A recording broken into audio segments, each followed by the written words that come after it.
Welcome to IAC.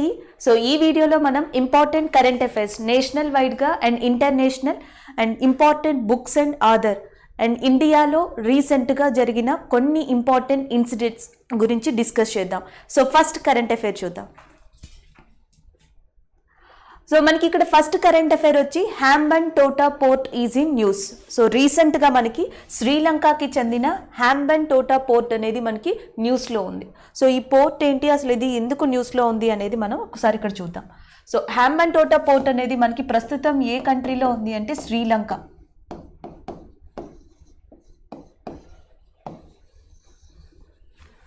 So రీసెంట్గా ఈ హాంబన్టోటా అనే పోర్టు దగ్గర ఒక చిన్న ఇన్సిడెంట్ జరగడం వల్ల ఇది న్యూస్లో ఉంది. చైనాకి సంబంధించిన ఒక ఇంపార్టెంట్ షిప్, అంటే ఆ షిప్లో కొన్ని రేడియో యాక్టివ్ మెటీరియల్స్ ఉన్నాయి. అది రోటర్ డ్యామ్ అనే పోర్టు దగ్గర నుంచి చైనా వైపు వెళ్తుంది. మధ్యలో మనకి శ్రీలంకలోని ఇంపార్టెంట్ పోర్ట్ అయిన హాంబోటెంట్ పోర్టు దగ్గర హల్ట్ తీసుకుంది. సో మనకి చైనా షిప్ శ్రీలంకలో ఆగడం వల్ల సో ఇది న్యూస్లోకి రావడం జరిగింది. అయితే చైనా షిప్ శ్రీలంకలో హల్ట్ తీసుకుంది, బట్ ఇక్కడ న్యూస్లో ఉండడానికి కారణం ఏంటంటే శ్రీలంక ఆ చైనా షిప్లో రేడియో యాక్టివ్ మెటీరియల్స్ ఉన్నాయని చెప్పేసి రికగ్నైజ్ చేసింది. సో దీన్ని మనం గుర్తుపెట్టుకోవాలి. Radioactive materials, uranium, thorium and next వచ్చేసి మనకి ప్లూటోనియం. సో వీటికి సంబంధించిన మెటీరియల్స్, ఎజెక్టెడ్ మెటీరియల్స్ని మనం రేడియో యాక్టివ్ మెటీరియల్స్, రేడియో ధార్మికత పదార్థాలు అంటాం. చాలా ఇంపార్టెంట్. రేడియో ధార్మికత పదార్థాలని యురేనియం అనొచ్చు, థోరియం అండ్ ప్లూటోనియం. వాటికి సంబంధించిన చాలా కైండ్ ఆఫ్ మెటీరియల్ని చైనా షిప్లో రోటర్ డ్యామ్ అనే ప్రదేశం నుంచి చైనా వైపుకి వస్తూ శ్రీలంకలోని హాంబన్టోటా అనే పోర్టు దగ్గర ఆగడం జరిగింది. అయితే దాంట్లో రేడియో యాక్టివ్ మెటీరియల్ ఉండడం వల్ల అక్కడి నుంచి ఇమీడియట్గా ఆ షిప్ని క్లియర్ చేయమని చెప్పి శ్రీలంక గవర్నమెంట్ అనౌన్స్ చేయడం జరిగింది. So that's why it is in news. అయితే మనకి న్యూస్ మొత్తంలో ఇంపార్టెంట్గా ఉన్నవి 3 ప్రదేశాలు, దాన్ని గుర్తుపెట్టుకోవాలి. ఒకటి, చైనా హల్ట్ తీసుకున్న శ్రీలంకలోని ఇంపార్టెంట్ ఓడరేవు హాంబోటెంట్. అండ్ నెక్స్ట్ వచ్చేసి మనకి చైనా షిప్ ఎక్కడి నుంచి బయలుదేరింది అంటే rotor dam. So China ship మనకి రోటర్ డ్యామ్ అనే ప్రదేశం నుంచి బయలుదేరింది. అయితే రోటర్ డ్యామ్ యొక్క ప్రత్యేకత ఏంటి అంటే ఇది నెదర్లాండ్లో ఉన్న ఓడరేవు. ప్రపంచంలోనే 1962 నుంచి 2004 వరకు 1962 నుంచి 2004 మధ్యలో one of the busiest port, ప్రపంచంలోనే వన్ ఆఫ్ ద ఇంపార్టెంట్ అత్యధిక రద్దీ అయిన పోర్టు కింద ఉన్నది ఏది అంటే that is a rotor dam port అనమాట. 2004 తర్వాత ఈ రోటర్ డ్యామ్ యొక్క పొజిషన్ని చైనా యొక్క పోర్ట్ అయిన షాంఘై తీసుకుంది. దాని తర్వాత సింగపూర్. ఇవి మనం గుర్తుపెట్టుకోవాల్సింది. అంటే ప్రపంచంలో ఇప్పుడు ప్రస్తుతం అత్యంత రద్దీ అయిన ప్రదేశాలు లేదా అత్యంత రద్దీ అయిన పోర్ట్స్ కింద ఏవి ఉన్నాయంటే ఒకటి షాంఘై పోర్ట్, అది మనకి చైనాలో ఉంది. రెండోది వచ్చేసి సింగపూర్ పోర్ట్. ఒకప్పుడు మనకి ప్రపంచంలో అత్యంత రద్దీ అయిన పోర్ట్ కింద ఉన్నది ఏది అంటే rotor dam port. So rotor dam port ప్రస్తుతం ఎక్కడుందంటే నెదర్లాండ్ ప్లేస్లో ఉంది. ఇది ఒకటి న్యూస్లో ఉంది. అంటే ఈ న్యూస్ మొత్తంలో చైనా హల్ట్ తీసుకున్న హాంబన్టోటా పోర్ట్ అనేది శ్రీలంకలో ఉంది. చైనా స్టార్ట్ అయింది రోటర్ డ్యామ్ దగ్గర నుంచి. రోటర్ డ్యామ్ అనేది మనకి నెదర్లాండ్స్ ఏరియాలో ఉంది. సో ఈ విషయంలోకి శ్రీలంక ఇన్వాల్వ్ అవ్వడానికి కారణం, సో చైనా ఆ షిప్లో రేడియో ధార్మికత పదార్థాలని తీసుకెళ్ళడం. రేడియో ధార్మికత పదార్థాలు అనగానే మనం గుర్తుపెట్టుకోవాల్సింది యురేనియం అండ్ థోరియం అండ్ ప్లూటోనియంని. ఈ మధ్యన ఎక్కువగా మనకి పోర్ట్స్ అనేవి న్యూస్లో కనిపిస్తూ ఉన్నాయి, ఓడరేవులకి సంబంధించిన ప్రదేశాలు. సో దాని గురించి మాట్లాడే ముందర ఒక్కసారి శ్రీలంక అండ్ చైనా గురించి ఇంపార్టెంట్గా మాట్లాడాలి. శ్రీలంక అండ్ చైనా కొన్ని సంవత్సరాల నుంచి 2017 నుంచి కొన్ని ప్రాజెక్టుల కోసం అవి ఇంపార్టెంట్గా ఎంఓయూస్ చేసుకోవడం జరిగింది, ఒప్పందాలు చేసుకున్నాయి. ఆ ఒప్పందంలో వన్ ఆఫ్ ద ఇంపార్టెంట్ ఏంటంటే హాంబన్టోటా పోర్ట్. 2017లోనే చైనా శ్రీలంక హాంబన్టోటా ఓడరేవు యొక్క అభివృద్ధి కోసం ఒక ఒప్పందాన్ని కూడా చేసుకోవడం జరిగింది. అలాగే చైనాకి శ్రీలంక అనేది చాలా ఇంపార్టెంట్. ఎందుకంటే చైనా అవలంబించే తీరుని ఏమని పిలుస్తారు అంటే స్ట్రింగ్ ఆఫ్ పెరల్స్ అని పిలుస్తారు. ఈ పేరు మనం గుర్తుపెట్టుకోవాల్సి ఉంటుంది, స్ట్రింగ్ ఆఫ్ పెరల్స్. తెలుగులో కూడా అంతే. సో ఇక్కడ క్వశ్చన్ ఎలా రావచ్చు, స్ట్రింగ్ ఆఫ్ పెరల్స్ అనేది ఏ కంట్రీ అవలంబించే థియరీ, ఏ కంట్రీ అవలంబించే పద్ధతి అని అడిగితే that is only China. China strategy ఏంటంటే సీ రూట్, అంటే చైనా నుంచి ఎగ్జాక్ట్గా సూడాన్ వరకు ఏవైతే కంట్రీస్ ఉన్నాయో ఆ కంట్రీస్ అన్నిటితో కూడా సీ రూట్ ద్వారా ట్రేడ్ చేయాలి. సో దానినే స్ట్రింగ్ ఆఫ్ పెరల్స్ ఆపరేషన్తో చేస్తుంది.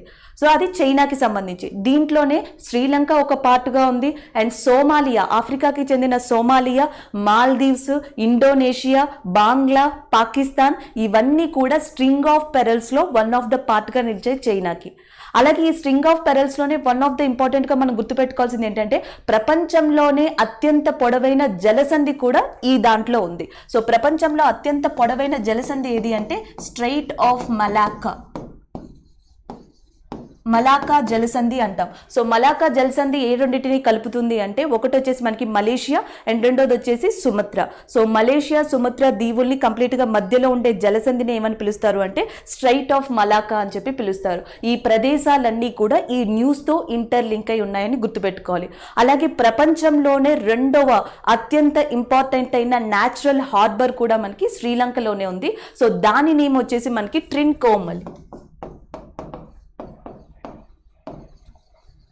సో ట్రిన్కోమలి అనేది శ్రీలంకలోని పోర్టు. ప్రపంచంలోనే రెండవ అత్యంత సహజమైన పోర్టుగా ఉన్నది ఏది అంటే దట్ ఈస్ అ ట్రిన్కోమలి. సో ఈ న్యూస్ మొత్తంలో మనం గుర్తుపెట్టుకోవాల్సింది ఏంటంటే ఇటీవల చైనా ఆగిన అంటే China radio active మెటీరియల్తో ship A ప్రదేశంలో ఆగింది అంటే శ్రీలంకలోని సౌత్రన్ టిప్ పైన మనకి హ్యాంబన్టోటా పోర్ట్లో ఆగిందని గుర్తుపెట్టుకోవాలి. సో రెండోది వచ్చేసి ప్రపంచంలోనే రెండవ అత్యంత సహజమైన ఓడరేవు శ్రీలంకలో ఉంది, దాని పేరు ట్రిన్కోమలి.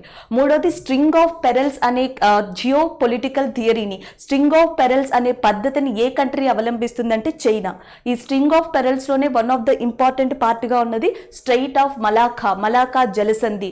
మలేషియాని and as well as Sumatra దీవుల్ని విడదీస్తుంది. ఈ ప్లేసెస్, స్ట్రైట్, పోర్ట్లు అనేవి చాలా ఇంపార్టెంట్. సో గత కొద్ది నెలలుగా చూస్తే మనకి ఇంకొక పోర్టు కూడా ఇంపార్టెంట్ అని చెప్పొచ్చు. సో అది వచ్చేసి సుయాజ్ కెనాల్ దగ్గర.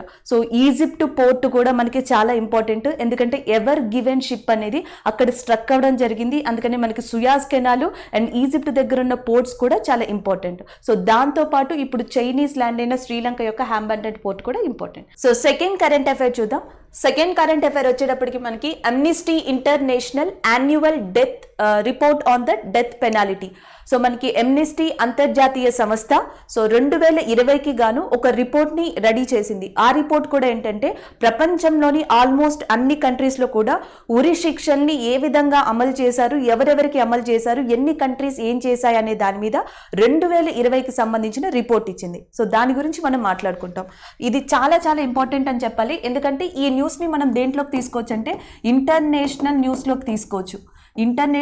న్యూస్లోకి తీసుకోవచ్చు. అండ్ జీకే ఫ్యాక్టర్ వచ్చేటప్పటికి మనకి కొన్ని హెడ్ క్వార్టర్స్ అడగడం జరుగుతుంది. ఆ హెడ్ క్వార్టర్స్కి సంబంధించి కూడా ఇది ఇంపార్టెంట్గా చెప్పచ్చు. అయితే మనకి అమ్నిస్టీ అనే ఇంటర్నేషనల్ సంస్థ ఆర్గనైజేషన్ అనేది దేనికోసం పనిచేస్తుందంటే హ్యూమన్ రైట్స్, మానవ హక్కుల్ని ప్రపంచవ్యాప్తంగా ప్రజలందరూ కూడా సో దానిని పొందాలి అనే ఉద్దేశంతో అనే లక్ష్యంతో పనిచేసే ఆర్గనైజేషనే అమ్నిస్టీ. అంటే ఏం గుర్తుపెట్టుకోవాలి అంటే ఈ ఇంటర్నేషనల్ ఆర్గనైజేషన్ చూడగానే మీకు గుర్తుకు రావాల్సింది హ్యూమన్ రైట్స్ అనేది గుర్తుకు రావాలి. సో నెక్స్ట్ ఇంపార్టెంట్ ఏంటంటే ఇది రీసెంట్గా దేని మీద రిపోర్ట్ ఇచ్చింది అంటే డెత్ పెనాలిటీ అంటే ఉరి శిక్షలకి సంబంధించి 2020 యొక్క రిపోర్ట్ని రిలీజ్ చేసిన ఆర్గనైజేషన్ అమ్నిస్టీ. అయితే ప్రపంచంలో ఉన్న చాలా కంట్రీస్కి సంబంధించి ఒక రిపోర్ట్ని తీసుకుంది. దీంట్లో 2 విషయాలు ఇది చెప్పింది. ఏంటి అంటే ఆల్మోస్ట్ అన్ని కంట్రీస్లో మేము ఇలాంటి ఇన్ఫర్మేషన్ని గ్యాదర్ చేశాము. ఒకటి సోషల్ మీడియా ద్వారా, రెండోది ఆ కంట్రీ యొక్క కోర్టు రికార్డ్స్ ఉంటాయి. ఆ కోర్టు రికార్డ్స్ ద్వారా, జర్నలిస్టుల ద్వారా, అక్కడున్న ఫ్యామిలీస్ ద్వారా వీటన్నిటి వల్ల మేము ఇన్ఫర్మేషన్ని సేకరించగలిగాం. కానీ కొన్ని కంట్రీస్ యొక్క ఎగ్జిక్యూషన్స్, కొన్ని కంట్రీస్లో జరిగిన ఉరి శిక్షల గురించి మాత్రం మాకు ఇన్ఫర్మేషన్ అనేది రాలేదని చెప్పింది. ఆ కంట్రీస్ ఏంటి అంటే ఒకటి వచ్చేసి మనకి చైనా, అండ్ రెండోది వచ్చేసి నార్త్ కొరియా, అండ్ ఇంకొకటి వచ్చేసి Vietnam. So Vietnam, China, north Korea గురించి ఇన్ఫర్మేషన్ అనేది ఏ రిపోర్ట్లో ఇవ్వబడలేదు అంటే అమ్నిస్టీ రిపోర్ట్లో ఇవ్వబడలేదు. ఎందుకంటే ఆ కంట్రీ యొక్క రిస్ట్రిక్షన్స్ వల్ల ఈ కంట్రీలోకి వెళ్ళడం కానీ ఈ కంట్రీ యొక్క ఇన్ఫర్మేషన్ బయటికి రావడం కానీ జరగలేదు. So that is about one of the point. రెండో పాయింట్ ఏం చెప్పింది అంటే 2020 రిపోర్టు చూస్తే గత 2019, 2020 ఈ 2 రిపోర్ట్స్ని కంపేర్ చేస్తే ఏం తెలిసింది అంటే ఎగ్జిక్యూషన్స్ అనేవి చాలా ఎక్కువగా తగ్గిపోయాయి. ఓవరాల్ ప్రపంచ వ్యాప్తంగా చూస్తే 2019, 2020లో ఈ ఉరి శిక్షలను వేయడం అనేది ప్రతి కంట్రీలో కూడా ఆల్మోస్ట్ చాలా రేట్ అనేది డిక్లైన్ అయిపోయింది అని చెప్తున్నారు. So that is a best thing. కానీ ఇంకొక కండిషన్ ఏం చెప్పారంటే అన్ని కంట్రీస్ కూడా ఆల్మోస్ట్ డెత్ ఎగ్జిక్యూషన్స్ని కంప్లీట్గా ఆపేశాయి, లేకపోతే పోస్ట్పోన్ చేశాయి, రద్దు చేశాయి అని చెప్పారు. కానీ 18 కంట్రీస్ ఉన్నాయంట. 2020లో టోటల్గా 18 కంట్రీస్ చాలా ఎగ్జిక్యూషన్స్ని చేశాయి. ప్రపంచవ్యాప్తంగా 2020లో ఉరిశిక్ష వేయబడిన వాళ్ళు ఎంతమంది అంటే 483 మంది, 483 పీపుల్. అంటే మనం ఈ నెంబర్ని గుర్తుపెట్టుకోవాలంటే నెంబర్ని గుర్తుపెట్టుకోకర్లేదు, కానీ కంట్రీస్ని గుర్తుపెట్టుకోవాలి. సో 2020 ఎమ్నిస్టీ డెత్ పెనాల్టీ ప్రకారం ఎన్ని కంట్రీస్ ప్రపంచవ్యాప్తంగా డెత్ ఎగ్జిక్యూషన్స్ ఉరి శిక్షల్ని అమలు చేశాయి అంటే సో టోటల్గా మనకి 18 కంట్రీస్. సో దాని తర్వాత ఈ 18 కంట్రీస్లో కూడా అన్ని కంట్రీస్ని ఇది కంప్లీట్గా ఇన్ఫర్మేషన్ తీసుకుని ఇందులో టాప్ 4 కంట్రీస్ని కూడా మనకు చెప్పింది వివరంగా, ఏ కంట్రీ ఎలా చేసింది, ఏ కంట్రీ ఎవరిని ఎగ్జిక్యూట్ చేసింది, ఎందుకు చేసింది అని. సో దీంట్లో ఇంపార్టెంట్ కంట్రీస్ ఏంటంటే ఒకటి వచ్చేసి మనకి ఇరాన్ కంట్రీ గురించి చెప్పింది, రెండోది వచ్చేసి ఈజిప్ట్, అండ్ మూడోది వచ్చేసి సౌదీ, అండ్ నాలుగోది వచ్చేసి ఇరాక్. ఈ 4 కంట్రీస్ గురించి చెప్పింది.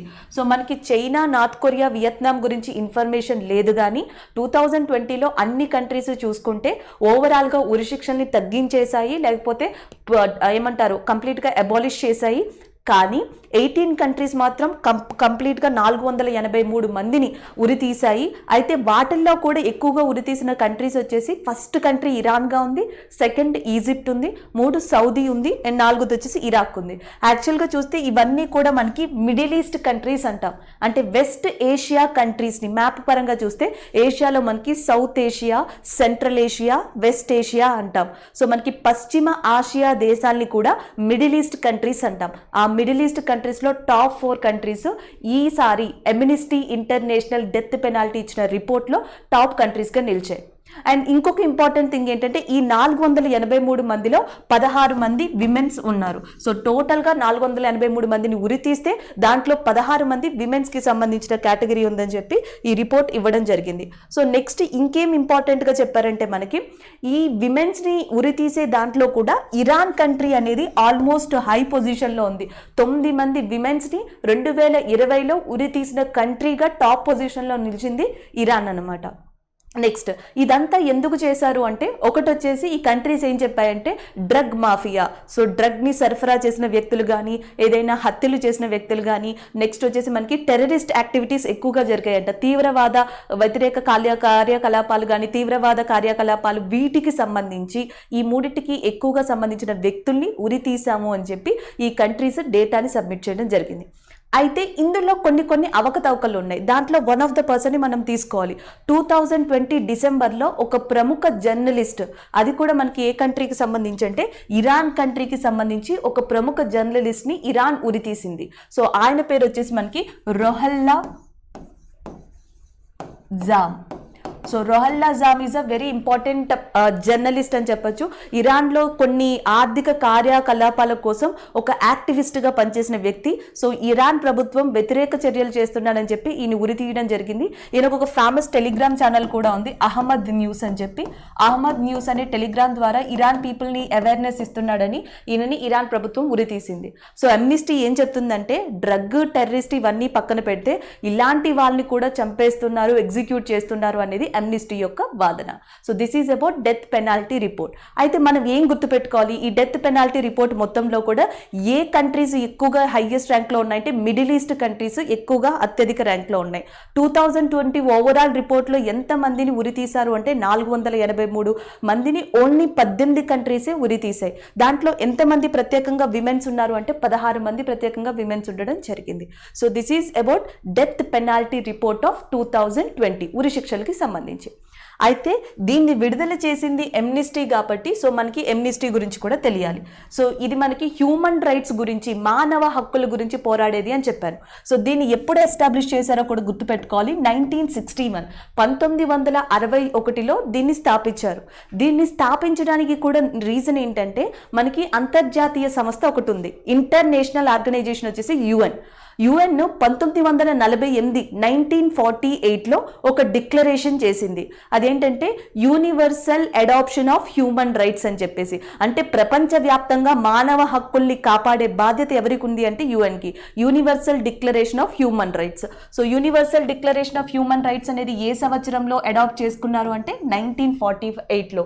దాన్ని కాపాడడం కోసం, హ్యూమన్ రైట్స్ ని కాపాడడం కోసం ఎమ్నిస్టీ అనే ఆర్గనైజేషన్ మనకి 1961లో ఏర్పడింది. దీని యొక్క హెడ్ క్వార్టర్స్ కూడా గుర్తుపెట్టుకోవాలి. దీని యొక్క హెడ్ క్వార్టర్స్ వచ్చేసి మనకి ఎక్కడ ఉందంటే లండన్. ఇది లండన్ కేంద్రంగా పనిచేస్తుంది. 1971 1971లో ఎమ్నిస్టీకి నోబెల్ పీస్ ప్రైజ్, నోబెల్ శాంతి బహుమతి కూడా లభించింది. అంటే ఇక్కడ మనం రెండు రకాలుగా గుర్తుపెట్టుకోవచ్చు. ఎమ్నిస్టీ యొక్క హెడ్ క్వార్టర్స్ వచ్చి లండన్లో ఉంది. ఎమ్నిస్టీని 1961లో స్థాపించారు. ఎమ్నిస్టీ యొక్క నోబెల్ పీస్ ప్రైజ్ అనేది ఎప్పుడు లభించింది అంటే 1971లో. ఎందుకు లభించింది అంటే ఒకటే రీజన్. ఇది ఎందుకు స్థాపించబడింది? హ్యూమన్ రైట్స్ కోసం, మానవ హక్కుల్ని రక్షించడం కోసం. సో ఇది స్థాపించబడింది కాబట్టి దానికోసమే దీనికి నోబెల్ పీస్ ప్రైజ్ కూడా రావడం జరిగింది. So this is about today's current affair regarding Amnesty International. So next current affair చూద్దాం. Next current affair, India's first disc footed bat. So రీసెంట్గా ఇండియాకి సంబంధించిన శాస్త్రవేత్తలు బ్యాట్కి సంబంధించి అంటే గబ్బిలానికి సంబంధించి ఒక అరుదైన జాతిని కనుగొన్నారు. సో అందుకని మనకి న్యూస్లో ఉంది. ఇదేంటి అనేది చూద్దాం. సో మనకి గబ్బిలాల్లోనే డిఫరెంట్ టైప్ స్పీషియస్ అనేవి కనిపిస్తాయి, అరుదైన జాతులు ఉంటాయి. సో మనకి గబ్బిలాల్లో ఈ ఫూట్కి సంబంధించి, పాదాలకి సంబంధించి డిస్క్ ఫూటెడ్ షేప్లో ఉన్న గబ్బిలాల్ని, ఆ జాతిని ఇటీవల సైంటిస్టులు ఏ ప్రాంతంలో కనుక్కున్నారు అంటే మేఘాలయ ప్రాంతంలో కనుక్కోవడం జరిగింది. So that's why it is in news. So Meghalaya ప్రాంతంలో ఇది కనుక్కున్న తర్వాత ఇప్పటికీ దీని యొక్క సంఖ్య, బ్యాట్స్ యొక్క సంఖ్య ఇండియాలో వచ్చేసి 130 అండ్ మేఘాలయలో వచ్చేసి 66గా ఉందని చెప్తున్నారు. ఆల్రెడీ మనం దీనికోసం డిస్కస్ చేసాం. ఇంటర్నేషనల్ బ్యాట్ కన్జర్వేషన్ డే, అంతర్జాతీయ గబ్బిలాల పరిరక్షణ దినోత్సవం అని చెప్పేసి ఏ రోజున జరుపుకుంటారు అంటే April 17th. ఈ డేని గుర్తుపెట్టుకోవాల్సి ఉంటుంది. సో ఎవ్రీ ఇయర్ కూడా మనకి April 17th international bat conservation day, అంతర్జాతీయ గబ్బిలాల పరిరక్షణ దినోత్సవం అనేది సెలబ్రేట్ చేయడం జరుగుతుంది. సో దీనికి కారణం ఏంటంటే 1982 1982లో BCI అనే సంస్థ ఏర్పడింది. సో BCI అంటే అర్థం బ్యాట్ కన్జర్వేషన్ ఇంటర్నేషనల్. యాక్చువల్గా ఇది మనకు అవసరం లేదు, డే అనేది మీకు అవసరం, బట్ దీన్ని కూడా గుర్తుపెట్టుకోవడం అనేది మంచిది. బ్యాట్ కన్జర్వేషన్ ఇంటర్నేషనల్ అంటే అంతర్జాతీయంగా గబ్బిలాల్ని కాపాడడం కోసం BCI అనే సంస్థ 1982లో స్థాపించారు. దాని తర్వాత ప్రతి సంవత్సరం కూడా గబ్బిలాల గురించి, దాని యొక్క ఫ్యాక్ట్స్ గురించి తెలియాలి అని April 17th సో మనకి ఇంటర్నేషనల్ బ్యాట్ కన్జర్వేషన్ డే కింద ప్రకటించారు. ఎందుకంటే జనరల్గా బ్యాట్స్ వల్ల కొన్ని వైరస్లు సంక్రమిస్తాయి, మనుషులు చనిపోతారు అనే ఫ్యాక్ట్స్ మాత్రమే మనకు తెలుసు. కానీ గబ్బిలాల వల్ల మనుషులు పరిరక్షించబడతారు అని BCI చెప్తుంది. ఎందుకంటే గబ్బిలాలు వచ్చేసి ఆల్మోస్ట్ మనకి కొన్ని నిమిషాలకో కొన్ని సెకండ్స్కో కానీ 1000 మస్కిటోస్ని తింటాయంట. ఆల్మోస్ట్ కొన్ని నిమిషాల వ్యవధిలో ఇవి 1000 దోమల్ని తినగలవు, 1000 మస్కిటోస్ని తినగలవు అని ఒక రిపోర్ట్ ఇచ్చింది. దీనివల్ల మనకి లైక్ మలేరియా వ్యాధులు కానీ, నెక్స్ట్ దోమల వల్ల వచ్చే వ్యాధులు కానీ చాలా తక్కువ అయిపోతున్నాయి. ఇది ఒక ఫ్యాక్ట్ అని చెప్పొచ్చు. ఇలాంటి ఉపయోగాల గురించి చెప్పడానికి April 17th అనేది ఉంది. రెండో ఇంపార్టెంట్గా మనం గుర్తుపెట్టుకోవాల్సింది ఏంటంటే ఆల్రెడీ చెప్పాం, ప్రపంచంలో మీకు ఎక్కువగా గబ్బిలాలు కనిపించేది ఇక్కడ మీరు ఆల్రెడీ చూడొచ్చు, డిస్క్ ఫూటెడ్ బ్యాట్. ఇది అంటే మనకి ఇక్కడ కాళ్ళకి సంబంధించి ఒక డిస్క్ షేప్లో కనిపిస్తాయి. ఇది ఒక అరుదైన జాతి. అలాగే మనకి గబ్బిలాలకి సంబంధించి ఇంకొక డిఫరెంట్ స్పీషియస్, ఇంకొక డిఫరెంట్ జాతి US లో కనిపిస్తుంది. దాదాపుగా 20 మిలియన్ల వరకు ఉంటుంది. అది మనకి బ్రాకెన్ కేవ్స్, బ్రాకెన్ గుహలు అని చెప్పేసి ఉంటాయి. ఆ బ్రాకెన్ గుహల్లో మనకి ఇవి కనిపించడం జరుగుతుంది. అయితే మీకు ఎలాంటి క్వశ్చన్స్ అడగచ్చు, ప్రపంచంలో గబ్బిలాలు ఎక్కువగా కనిపించే ప్రదేశం ఏది అంటే బ్రాకెన్ గుహలు, లేదా ఇవి ఏ కంట్రీలో ఉన్నాయంటే USA లో ఉన్నాయి. అండ్ నెక్స్ట్ మేఘాలయ అనే దాని గురించి కూడా సైంటిస్టులు ఒక రిపోర్ట్ ఇవ్వడం జరిగింది. జనరల్గా మేఘాలయ లేదా నార్త్ ఈస్ట్ ఇండియా, ఈశాన్య రాష్ట్రాలు లాంటి దాంట్లో గబ్బిలాలు కనిపించడం అనేది సహజం. అయితే సో మనకి అక్కడ ఎక్కువగా కనిపించడానికి 2 రీజన్లు చెప్తున్నారు. ఒకటి, వాస్ట్ నెంబర్ ఆఫ్ ఫారెస్ట్, అత్యధికంగా అటవీ ప్రాంతం అనేది ఉండడం. అండ్ దట్టు కూడా మనకి వెదురు అంటాం కదా, and English which is called as a bamboo. So మనకి వెదురు అనేది ఎక్కువగా ఉండడం వల్ల అలాంటి ప్రాంతాల్లో ఈ గబ్బిలాలు విస్తరించి ఉన్నాయని ఒకటి చెప్తున్నారు. రెండోది, మేఘాలయ అనగానే భారతదేశంలో అత్యంత వర్షపాతం వచ్చే ప్రాంతం, ఏమంటారు most important place in the world and India also Meghalaya. ఎందుకంటే ప్రపంచంలోనే వన్ ఆఫ్ ద ప్లేస్ మనకి ఇక్కడ ఉంది అత్యధిక వర్షపాతం గల ప్రాంతం. సో దాని పేరే మౌసిండ్రమ్ అంటాం. చాలా మంది చిరపుంజి అనుకుంటారు కానీ Cherrapunji is in second place. మేఘాలయలో 2 ప్రాంతాలు ఉన్నాయి, ఒకటి మౌసిండ్రమ్, 2 చిరపుంజి. అయితే అత్యధిక వర్షపాతం గల ప్రాంతం మాత్రం మౌసిండ్రమే, అది మేఘాలయలో ఉంది. అలాగే మేఘాలయలో ఇంపార్టెంట్ నేషనల్ పార్క్ కూడా ఉంది, దాని పేరు Nokrek. Nokrek national park, Nokrek biosphere. అంటే ఈ న్యూస్ మొత్తంలో ఏం గుర్తుపెట్టుకోవచ్చు అంటే ఇటీవల మనకి ఏ స్టేట్లో శాస్త్రవేత్తలు గబ్బిలాల అరుదైన జాతిని కనిపెట్టారు అంటే మేఘాలయ. మేఘాలయలో ఇంపార్టెంట్ నేషనల్ పార్క్ ఏముంది అంటే నోక్రెక్. అదే కనుక మేఘాలయలో ఇంపార్టెంట్ ప్లేస్ ఏముందంటే మౌసిండ్రమ్, అత్యధిక వర్షపాతం గల ప్రాంతం. లేదా ఈ కొత్త రకమైన గబ్బిలాలు ఎలాంటి ప్రాంతాల్లో విస్తరించి ఉంటాయి అంటే సో ఎక్కువగా అటవీ ప్రాంతం లాంటి వాటిలో, దట్టు బ్యాంబో వెదురుకి సంబంధించిన ప్రాంతాలలో ఎక్కువగా విస్తరించి ఉంటాయని చెప్తారు. ఈ బ్యాట్ కి సంబంధించి ఇంటర్నేషనల్ బ్యాట్ కన్జర్వేషన్ డేని ఏ రోజున అబ్జర్వ్ చేస్తామంటే ఏప్రిల్ 17న. దీనికి కారణం ఏది అంటే BCI. అండ్ నెక్స్ట్ ఇంపార్టెంట్ గా ప్రపంచంలోని ఎక్కువగా ఒక రకమైన డిఫరెంట్ స్పీషియస్ ఆఫ్ బ్యాట్స్ అనేవి మనకి ఎక్కడ కనిపిస్తాయి అంటే US లోని బ్రాకెన్ కేవ్స్ లో కనిపిస్తాయి. So this is about India's first disc footed bat. So general గా మనకి చూస్తుంటే ఎక్కువగా మనకి ఈ కరెంట్ అఫైర్స్ లో ఈ 1 month లోనే ఆల్మోస్ట్ మనకి 15 days లోనే అక్కడక్కడ ఎక్కువగా స్పీషియస్ కనిపిస్తున్నాయి, జంతువులు ఎక్కువగా కనిపిస్తున్నాయి. సో దానికి రీజన్ గ్లోబల్ వార్మింగ్ అయి ఉండొచ్చు, లేదా ఇలా శాస్త్రవేత్తలు కొత్తగా కనిపెట్టడం అయి ఉండొచ్చు. ఎందుకంటే ఇండియాలో మనకి ఇప్పటికే గ్రేట్ ఇండియన్ బస్టర్డ్ అని చెప్పుకున్నాం, గిబ్. గ్రేట్ ఇండియన్ బస్టర్డ్ అనేది ఏ స్టేట్ బర్డ్ అంటే రాజస్థాన్. దాని యొక్క సంఖ్య తగ్గిపోతుంది అని చెప్పి రీసెంట్గా రిపోర్ట్ ఇచ్చారు. పాకిస్తాన్లోని చోలిస్తాన్ డెజర్ట్లో అండ్ రాజస్థాన్లోని థార్ డెజర్ట్ ప్రాంతాల్లో ఈ గ్రేట్ ఇండియన్ బస్టర్డ్ అనేది ఎక్కువగా కనిపిస్తుంది, గిబ్ అనేది. అది ఇప్పుడు కనిపెట్టిన గబ్బిలం అనేది మేఘాలయలో లేదా నార్త్ ఈస్ట్ ఇండియన్ ప్రాంతాల్లో ఎక్కువగా కనిపిస్తుందని గుర్తుపెట్టుకోండి. సో నెక్స్ట్ కరెంట్ అఫైర్ చూద్దాం. Next current affair national civil service day. So ప్రతి సంవత్సరం కూడా నేషనల్ సివిల్ సర్వీస్ డే, జాతీయ సివిల్ సర్వీస్ దినోత్సవాన్ని ఏప్రిల్ 21న సెలబ్రేట్ చేయడం జరుగుతుంది. సో ఈ డే అనేది మనం ఖచ్చితంగా గుర్తుపెట్టుకోవాలి. సో 2 days గురించి మనం ఇక్కడ గుర్తుపెట్టుకోవాలి. 17th April చెప్పాను, అది international bat conservation day. And 21st April అనేది నేషనల్ సర్వీస్ డే. సో జాతీయ సివిల్ సర్వీస్ దినోత్సవాన్ని ఎవరి గౌరవార్థం దీనిని డిక్లేర్ చేశారు అంటే శ్రీ హానరబుల్ సర్దార్ వల్లభాయ్ పటేల్. సో సర్దార్ వల్లభాయ్ పటేల్ యొక్క గౌరవార్థం మనకి ప్రతి సంవత్సరం కూడా ఏప్రిల్ 21న so national civil service day అనేది డిక్లేర్ చేయడం జరిగింది. అయితే ఇది ఇలా డిక్లేర్ చేయడానికి మెయిన్ రీజన్ ఏంటంటే 1947 1947లో ఢిల్లీలోని మెట్కేఫ్ అనే ప్రదేశంలో, ఢిల్లీలో మెట్కేఫ్ అనే ప్రాంతంలో సో ఫస్ట్ బ్యాచ్ ఆఫ్ ఆఫీసర్స్తో, సివిల్ సర్వీస్ ఆఫీసర్స్తో సో మనకి సర్దార్ వల్లభాయ్ పటేల్ ఒక మీటింగ్ కండక్ట్ చేశారు. దాని తర్వాత నుంచి దాని యొక్క ప్రత్యేకత కోసం అండ్ నెక్స్ట్ నేషన్ యొక్క ప్రత్యేకత కోసం సర్దార్ వల్లభాయ్ పటేల్ యొక్క హానర్, గౌరవార్థం ప్రతి సంవత్సరం ఏప్రిల్ 21న నేషనల్ సివిల్ సర్వీస్ డే అనేది సెలబ్రేట్ చేస్తాం. అండ్ నెక్స్ట్ ఈయన దృష్టిలో మనకి ఇండియాకి సంబంధించిన పీపుల్ కూడా చాలా గొప్ప వాళ్ళు అని అర్థం. ఎందుకంటే సర్దార్ వల్లభాయ్ పటేల్ గురించి ఇక్కడ మనం చెప్పుకోవాలి. సో సర్దార్ వల్లభాయ్ పటేల్ యొక్క ప్రస్థానం ఆల్మోస్ట్ బిఫోర్ ఇండిపెండెన్స్ నుంచి మొదలయ్యి ఆఫ్టర్ ఇండిపెండెన్స్ వరకు కొనసాగింది. సో గుజరాత్లోని బద్దోలి సత్యాగ్రహ అనేది పాపులర్ అవ్వడానికి, అది సక్సెస్ఫుల్ అవ్వడానికి రీజన్ ఎవరు అంటే సర్దార్ వల్లభాయ్ పటేల్. బద్దోలి సత్యాగ్రహ గుజరాత్లో జరగడానికి కారణం ఎవరు అంటే సర్దార్ వల్లభాయ్ పటేలే. ఈయనని సర్దార్ అని చెప్పి పిలుస్తారు. And iron man of India, ఉక్కు మనిషి అని కూడా మనకి సర్దార్ వల్లభాయ్ పటేల్ని పిలుస్తారు. ఈయనకున్న ఇంకొక పేరు ఏంటంటే బిస్మార్క్ ఆఫ్ ఇండియా అని చెప్పేసి సర్దార్ వల్లభాయ్ పటేల్ని చెప్పడం జరుగుతుంది. సో దాని తర్వాత మనకి బద్దోలి సత్యాగ్రహ తర్వాత ఈయన అనేక మూమెంట్స్లో పాల్గొనడం జరిగింది. అండ్ ఇండిపెండెన్స్ వచ్చిన తర్వాత ఈ రోజు మనం ఇండియాలో 28 స్టేట్స్ ఉన్నాయి, యూనియన్ టెరిటరీస్ ఉన్నాయని చెప్పుకోవడానికి, ఈ కాన్సెప్ట్ రావడానికి one of the reason, backbone ఎవరు అంటే సర్దార్ వల్లభాయ్ పటేలే. 1947లో బ్రిటిష్ ఇండిపెండెన్స్ వచ్చిన తర్వాత, ఇండియాకి ఇండిపెండెన్స్ వచ్చాక పాకిస్తాన్ వెస్ట్ పాకిస్తాన్, ఈస్ట్ పాకిస్తాన్గా విడిపోయింది. దాని తర్వాత ఇండియాలో 2 ప్రదేశాలు ఉన్నాయి. ఒకటి బ్రిటిష్ ప్రావిన్సెస్, బ్రిటిష్ సంస్థానాలు. అండ్ నెక్స్ట్ వచ్చేసి మనకి ప్రిన్స్లీ ప్రావిన్సెస్ ఉన్నాయి. వీటన్నిటితో మాట్లాడి ఇవి ఇండియాలో భాగమయ్యేలా చూసి, అవ్వకపోతే ఆపరేషన్ పోలో లాంటి వాటిని రిలీజ్ చేసి వాటిని ఇండియాలో కంప్లీట్గా ఏకమయ్యేలా చేసిన వన్ ఆఫ్ ద పర్సన్గా సర్దార్ వల్లభాయ్ పటేల్ని చెప్పచ్చు. అండ్ నెక్స్ట్ సర్దార్ వల్లభాయ్ పటేల్ గురించి ఎగ్జామ్ పాయింట్ ఆఫ్ వ్యూలో ఏం గుర్తుపెట్టుకోవాలంటే ఈయన ఐరన్ మ్యాన్ ఆఫ్ ఇండియా అంటారు, బిస్మార్క్ ఆఫ్ ఇండియా అని కూడా పిలుస్తారు. నెక్స్ట్ వచ్చేసి ఈయన బద్దోలి సత్యాగ్రహ ఈయన నిర్వహించింది గుజరాత్లో.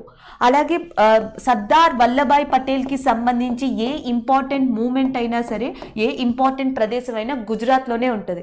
సర్దార్ వల్లభాయ్ పటేల్ యొక్క మ్యూజియం మనకి అహ్మదాబాద్లో ఉంది, గుజరాత్లో. నెక్స్ట్ స్టాట్యూ ఆఫ్ యూనిటీ అంటాం, ప్రపంచంలో అత్యంత ఎత్తైన స్టాట్యూ అది సర్దార్ వల్లభాయ్ పటేల్ది, గుజరాత్లో ఉంది.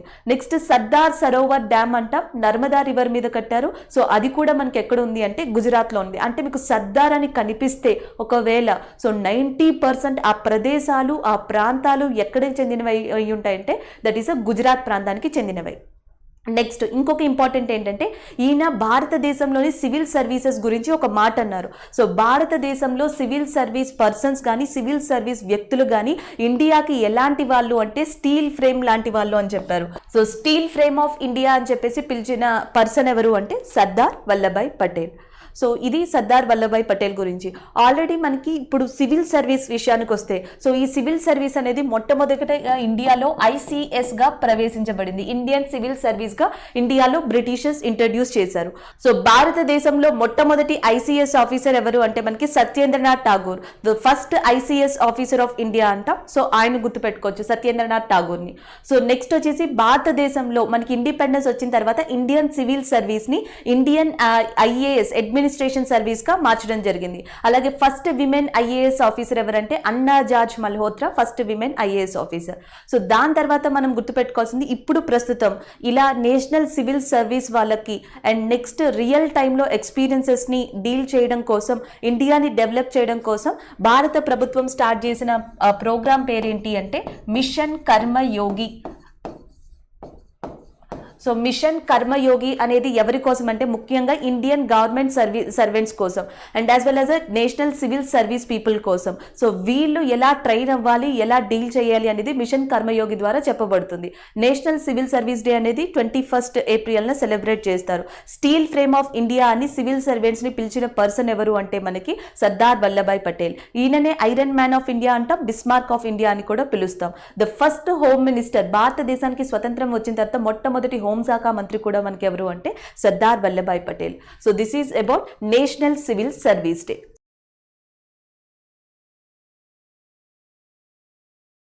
So next current affair, British national tea day అంటే ఏప్రిల్ 21న రెండు ఉన్నాయి. ఒకటి నేషనల్ సివిల్ సర్వీస్ డే, జాతీయ సివిల్ సర్వీస్ దినోత్సవం, అండ్ ఇంకొకటి వచ్చేసి బ్రిటిష్ నేషనల్ టీ డే అనేది కూడా ఏప్రిల్ 21న సెలబ్రేట్ చేస్తారు. సో ఇదేంటంటే this is United Kingdom celebrates national tea day. So మనకి యూకే ఏప్రిల్ 21న ఈ నేషనల్ టీ డే అనేది సెలబ్రేట్ చేస్తారు. And that to April 21 recognize చేయడానికి కారణం queen Elizabeth. So queen Elizabeth యొక్క పుట్టినరోజు ఏప్రిల్ 21 కావడంతో అదే రోజున వీళ్ళు వాళ్ళ యొక్క నేషనల్ టీ డే అనే దాన్ని కూడా డిక్లేర్ చేయడం జరిగింది. So that is about that national tea day of that is UK. అయితే మనకి ఆల్రెడీ తెలుసు భారతదేశంలో టీ ప్రొడక్షన్ అనేది చాలా ఇంపార్టెంట్ అని.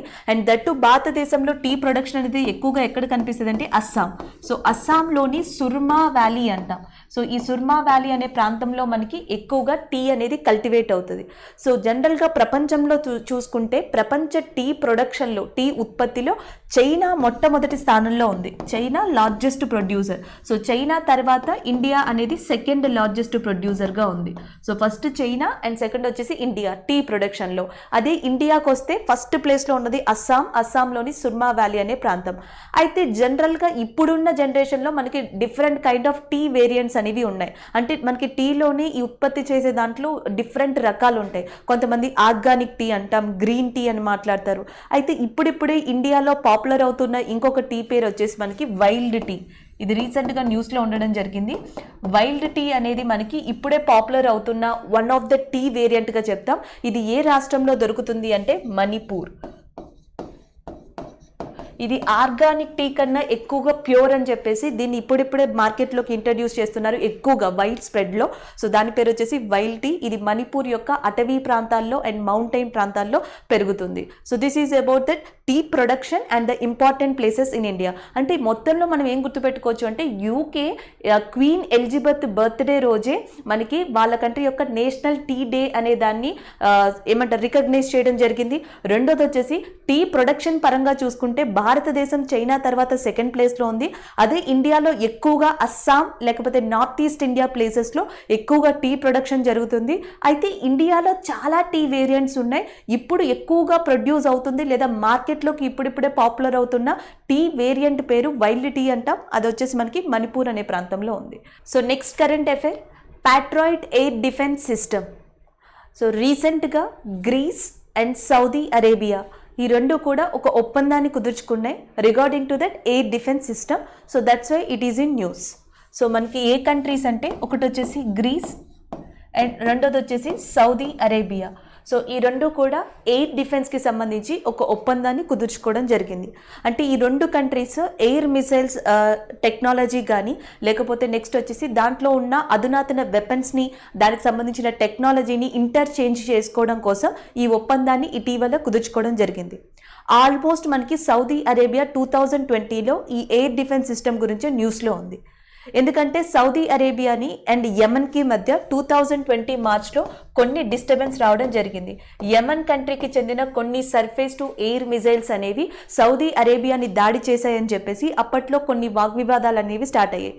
దాని తర్వాత మనకి సౌదీ అరేబియా తన యొక్క ఎయిర్ డిఫెన్స్ సిస్టమ్ని మెరుగుపరుచుకుంటూ వచ్చింది. దీంట్లో భాగంగానే రీసెంట్గా సౌదీ అరేబియా అండ్ గ్రీస్కి మధ్య ఒక మిలిటరీ ఎక్సర్సైజ్ యుద్ధ విన్యాసం కూడా జరిగింది. దాని పేరే ఫాల్కాన్ I-1 అనే ఎక్సర్సైజ్ ఎవరెవరికి మధ్య జరిగింది అంటే సౌదీకి అండ్ గ్రీస్కి మధ్య జరిగింది. అలాగే ఈ రెండు కంట్రీస్ యొక్క క్యాపిటల్స్ కూడా గుర్తుపెట్టుకోవాలి. ఎందుకంటే ఈ రెండు కంట్రీస్ యొక్క క్యాపిటల్స్లోనే వీటి యొక్క ఎంబసీస్ అనేవి ఉన్నాయి కాబట్టి గుర్తుపెట్టుకోవాల్సి ఉంటుంది. అండ్ సౌదీ యొక్క క్యాపిటల్ వచ్చేసి మనకి రియాద్ అండ్ నెక్స్ట్ గ్రీస్ యొక్క క్యాపిటల్ వచ్చేసి Athens. So Athens is a capital of grace and Saudi capital Riyadh. So మనకి గ్రీస్ యొక్క ఎంబసీ వచ్చి రియాద్లో ఉంది అండ్ నెక్స్ట్ సౌదీ యొక్క ఎంబసీ వచ్చి ఎథెన్స్లో ఉంది. ఆల్మోస్ట్ 1990s నుంచే ఈ రెండు కంట్రీస్ కూడా సో ఒక గుడ్ రిలేషన్లో ఉన్నాయి. ఇప్పుడు ఈ యుద్ధ మిలిటరీ ఎక్సర్సైజ్ అంటే ఫాల్కాన్ I-1 అనేది సౌదీ గ్రీస్కి మధ్య ఇంపార్టెంట్ రిలేషన్షిప్గా ఉంది. అండ్ ఇంకొకటి వచ్చేసి సౌదీ అటు ఒమన్ కానీ నెక్స్ట్ యమన్ కానీ ఇలాంటి కంట్రీస్ అన్నిటికీ కూడా ధీటుగా ఒకవేళ ఏమన్నా డిస్టర్బెన్స్ వస్తే సమాధానం చెప్పడానికి దీని యొక్క ఎయిర్ డిఫెన్స్తో పాటు గ్రీస్ యొక్క ఎయిర్ డిఫెన్స్ సిస్టమ్ కూడా ఇప్పుడు తోడవుతుంది. కాబట్టి వన్ ఆఫ్ ద ఇంపార్టెంట్ థింగ్గా మనం చెప్పొచ్చు. అంటే ఈ మొత్తం కరెంట్ అఫైర్లో మీరు గుర్తుపెట్టుకోవాల్సింది ఇటీవల సౌదీ అరేబియా ఏ కంట్రీతో ఎయిర్ డిఫెన్స్ సిస్టమ్ యొక్క ఒప్పందాన్ని కుదుర్చుకుందంటే గ్రీస్. సో గ్రీస్ యొక్క క్యాపిటల్ ఏది అంటే Athens. Next grace and Saudi Arabia ఇటీవల కలిసి ఏ యుద్ధ విన్యాసాన్ని స్టార్ట్ చేశాయి అని అడిగితే ఫాల్కాన్ I-1 అనే ఎక్సర్సైజ్ని గ్రీస్ అండ్ సౌదీలు స్టార్ట్ చేశాయి. సో దాంతోపాటు మనం గుర్తుపెట్టుకోవాల్సింది గత సంవత్సరం అంటే 2020లో సౌదీ మీదకి సర్ఫేస్ టు ఎయిర్ మిసైల్తో అటాక్ చేసిన లేకపోతే అట్లా క్లెయిమ్ చేయబడిన కంట్రీ ఏది అంటే that is a Yemen. So this is about Patriot air defence system అనేది గుర్తుపెట్టుకోవాలి. So next current affair, belt and road initiative is in news. So ఇది కూడా మనకి ఇంటర్నేషనల్ కరెంట్ అఫైర్లోకి వస్తుంది అండ్ ఎకనామిక్ ఆస్పెక్టివ్లో కూడా వస్తుంది. అంటే మనకి ఎకానమీ పరంగా అండ్ ఇంటర్నేషనల్ అఫైర్ పరంగా ఈ రెండింటి పరంగా కూడా ఈ కరెంట్ అఫైర్ ఇంపార్టెంట్. సో ఇది వచ్చేసి మనకి belt and road initiative is in news. ఎందుకు న్యూస్లో ఉందంటే బికాస్ ఆఫ్ ఆస్ట్రేలియా. సో రీసెంట్గా ఆస్ట్రేలియా ఏమని చెప్పింది అంటే ఈ బెల్ట్ రోడ్ ఇనిషియేటివ్కి సంబంధించి చైనా ఆస్ట్రేలియా గత సంవత్సరమే కొన్ని ఒప్పందాలు చేసుకున్నాయి. ఆ ఒప్పందాలు టోటల్గా మనకి 4 ఇంపార్టెంట్ MOUsని ఆస్ట్రేలియా ఇప్పుడు క్యాన్సిల్ చేస్తుంది అని చెప్పేసి న్యూస్లోకి రావడం జరిగింది. సో న్యూస్ ఏంటి అంటే చైనాకి సంబంధించిన బెల్ట్ అండ్ రోడ్ ఇనిషియేటివ్ స్కీమ్లో భాగంగా 4 MOUsని ఆస్ట్రేలియా చైనా గత కొంతకాలంకి ముందరే చేసుకున్నాయి. దానికి సంబంధించి వీటిని మేము బ్యాక్కి తీసుకుంటున్నాము, క్యాన్సిల్ చేస్తున్నాము due to some kind of internal problems అని చెప్పి ఆస్ట్రేలియా ఒక న్యూస్ని ఫామ్ చేయడం జరిగింది. So that's why it is in news. అయితే మనకి ఈ బెల్ట్ అండ్ రోడ్ ఇనిషియేటివ్ గురించి తెలియాలంటే ముఖ్యంగా మనకి ఫస్ట్ తెలియాల్సింది సిల్క్ రోడ్. అంత బ్రాడ్గా కాకపోయినా జనరల్ వ్యూలో చూద్దాం సిల్క్ రోడ్ అనేది. సో సిల్క్ రోడ్ మెయిన్గా మనకి ఈస్ట్ ప్రాంతాలని వెస్ట్ ప్రాంతాలతో ఎకనామిక్ పరంగా అండ్ పొలిటికల్ పరంగా జాగ్రఫికల్ పరంగా కలుపుతుంది. అంటే ఈస్ట్ సైడ్ అంటే ఏషియా ప్రాంతాలు ఉంటాయి కదా, చైనా కావచ్చు, మంగోలియా కావచ్చు, ఈ ప్రాంతాలన్నిటిని. సో మనం మిడిల్ ఈస్ట్ కంట్రీలని ఇందాకే చెప్పుకున్నాం, ఇరాన్, ఇరాక్, ఈజిప్ట్, సౌదీ, ఈ కంట్రీలని, ఆఫ్రికాని, యూరప్ని, ఈ అన్నిటినీ కలిపి వెస్ట్ పార్ట్ అనొచ్చు. అంటే ఆఫ్రికా, యూరప్, మిడిల్ ఈస్ట్ కంట్రీస్ని ఈస్టర్న్తో కనెక్ట్ చేసే వన్ ఆఫ్ ద రూట్ని మనం సిల్క్ రోడ్ అంటున్నాం. సో దీన్ని ప్రారంభించింది చైనా. దీనివల్ల ఇండియాకి చాలా ప్రాబ్లం వచ్చింది అండ్ పాకిస్తాన్కి ఇండైరెక్ట్గా ఫేవర్ అయింది చైనా. చైనా యొక్క మెయిన్ ఇంటెన్సిటీ ఏంటి అంటే, సో జనరల్గా ఈ వేతో, ఈ మార్గంతో Europe and as well as middle east కంట్రీల్లో చైనా యొక్క మార్క్ వేయాలి, చైనా వ్యాపారం అనేది ఎక్స్పాండ్ చేయాలి అని చెప్పేసి దీని యొక్క మెయిన్ ఎయిమ్. సెకండ్ది ఇండియాని ఇండైరెక్ట్గా ఇండైరెక్ట్గా దాని యొక్క స్థానం తగ్గించాలి అనేది దీని యొక్క ఉద్దేశం. ఎందుకంటే మీరు ఎక్కడైనా చూస్తే వీట్ కానీ, రైస్ కానీ, ఇందాక మనం చెప్పుకున్న టీ కానీ, so first place China, second place India, first place China and second place India. అంటే చైనా తర్వాత ప్రపంచంలో ఎక్కువగా అత్యధిక ప్రొడక్ట్స్ని ప్రొడ్యూస్ చేసే కంట్రీగా ఇండియా ఉంది. సో అటు ఇండియాని ఎకనామిక్ పరంగా దెబ్బ కొట్టాలి అన్నా, రెండోది వచ్చేసి వెస్ట్రన్ కంట్రీస్ చైనా మీద ఆధారపడాలన్నా ఆ వ్యాపారాన్ని ఎక్స్టెండ్ చేయడానికి చైనా యూజ్ చేసిన వెపనే సిల్క్ రోడ్ అనమాట. సో దానికోసం 2013లో ఒక ప్రోగ్రామ్ని స్టార్ట్ చేసింది. దాని పేరు OBOR. సో OBOR అంటే one belt one road. One belt one road అనేది ఈ సిల్క్ రోడ్ని అటాచ్ చేయడం కోసం చైనీస్ గవర్నమెంట్ ఎంచుకున్న ఒక పద్ధతి 2013లోనే. సో దాని తర్వాత ఇంప్లిమెంట్లో భాగంగానే బెల్ట్ అండ్ రోడ్ ఇనిషియేటివ్ అనే దాన్ని స్టార్ట్ చేశారు. ఇక్కడ మనకి బెల్ట్ అంటే అర్థం ఏంటి అంటే రోడ్డు మార్గాలు అనమాట. రోడ్డు కానీ, నెక్స్ట్ వచ్చేసి రైలు మార్గాలు కానీ ఏవైతే ఉంటాయో సో వాటిని బెల్ట్ అనే వర్డ్తో యూస్ చేస్తారు. అంటే డైరెక్ట్గా మనకి ఈ చైనా నుంచి ఆల్మోస్ట్ సిల్క్ రోడ్ ద్వారా రోడ్ వేస్ కానీ, రైల్వేస్ కానీ యూస్ చేసి వెస్ట్ పార్ట్లో ఉన్న కంట్రీస్తో కనెక్ట్ చేస్తే దానిని బెల్ట్ అనొచ్చు. సో నెక్స్ట్ వచ్చేసి మనకి రోడ్ వేస్ అంటే ఇక్కడ అర్థం ఏంటంటే మ్యారీటైమ్ రోడ్, అంటే సీ రూట్స్ ఉంటాయి కదా, ఈ సీ రూట్స్ని రోడ్ అంటున్నారు. అంటే సీ పరంగా, ల్యాండ్ పరంగా, రైలు పరంగా ఈ రూట్స్ అన్నిటినీ కనెక్ట్ చేసి ఇన్ఫ్రాస్ట్రక్చర్ని అక్కడ డెవలప్ చేయాలి. ఆ ఇన్ఫ్రాస్ట్రక్చర్ కోసం ఆ కంట్రీస్ చైనీస్ మీద ఆధారపడాలి అనేది దీని యొక్క one of the main goal. రెండోది వచ్చేసి మనకి China Pakistan economic corridor, CPEC అంటాం. So China Pakistan economic corridor అనేది డెవలప్ చేయాలి. దానివల్ల ఏంటి అంటే పాకిస్తాన్కి ఇండైరెక్ట్గా సపోర్ట్ చేసినట్టు అండ్ వెస్ట్రన్ కంట్రీస్లో కూడా మనకి పాకిస్తాన్కి వన్ ఆఫ్ ద వేని కల్పించడం కోసం దీని యొక్క లక్ష్యంగా పెట్టుకుంది. ఈ రెండు కూడా మనకి వన్ బెల్ట్ వన్ రోడ్లు ఎక్కువగా కనిపిస్తున్నాయి. Indirectly we're seeing such kind of issues అని చెప్పొచ్చు. అయితే దీంట్లో భాగంగానే ఆస్ట్రేలియా కొన్ని ఇంప్లిమెంట్స్ చేసుకుంది. ఆ ఇంప్లిమెంట్స్ని క్యాన్సిల్ చేయడం జరిగింది. అయితే చైనా ఇలా చేయడం, ఇన్ఫ్రాస్ట్రక్చర్ కోసం, వ్యాపారం కోసం అభివృద్ధి చేయడం అనేది మిగతా కంట్రీస్కి నచ్చదు. మిగతా కంట్రీస్ అంటే మనకున్నవి ఇంపార్టెంట్గా ఒకటి వచ్చేసి అమెరికా అండ్ రెండోది ఇప్పుడు అనుకుంటున్న ఆస్ట్రేలియా అండ్ మూడోది వచ్చేసి జపాన్. ఈ మూడు కంట్రీస్కి కూడా China one belt one road ఆధారంగా ఈ western Europe, south Africa, next వచ్చేసి ఆఫ్రికా కంట్రీస్తో వ్యాపారం చేయడం, ఇన్ఫ్రాస్ట్రక్చర్ని డెవలప్ చేయడం వీటికి ఇష్టం లేదు. అందుకని చెప్పేసి అమెరికా, ఆస్ట్రేలియా, జపాన్ వీటికి కౌంటర్ అటాక్ ఇవ్వడం కోసం 2019లో ఇవి కూడా ఒక ప్రోగ్రామ్ని స్టార్ట్ చేశాయి. ఆ ప్రోగ్రామ్ని ఏమని పిలుస్తున్నాము అంటే బ్లూ డాట్ అని చెప్పి పిలుస్తారు. So blue dot is a initiative in 2019లో ప్రారంభించిన కంట్రీస్ ఏంటంటే అమెరికా, ఆస్ట్రేలియా, జపాన్. దేనికోసం అంటే ఇన్ఫ్రాస్ట్రక్చర్ కోసమే. అంటే మనకి ప్రపంచంలో ఇన్ఫ్రాస్ట్రక్చర్ని డెవలప్ చేయడం కోసం రెండు ఇనిషియేటివ్ ప్రోగ్రామ్స్ ఉన్నాయి. ఒకటి బ్లూ డాట్, రెండోది వచ్చేసి మనకి ఏది belt and road initiative. Belt and road ఇనిషియేటివ్ని ఏ కంట్రీ స్టార్ట్ చేసింది అంటే చైనా.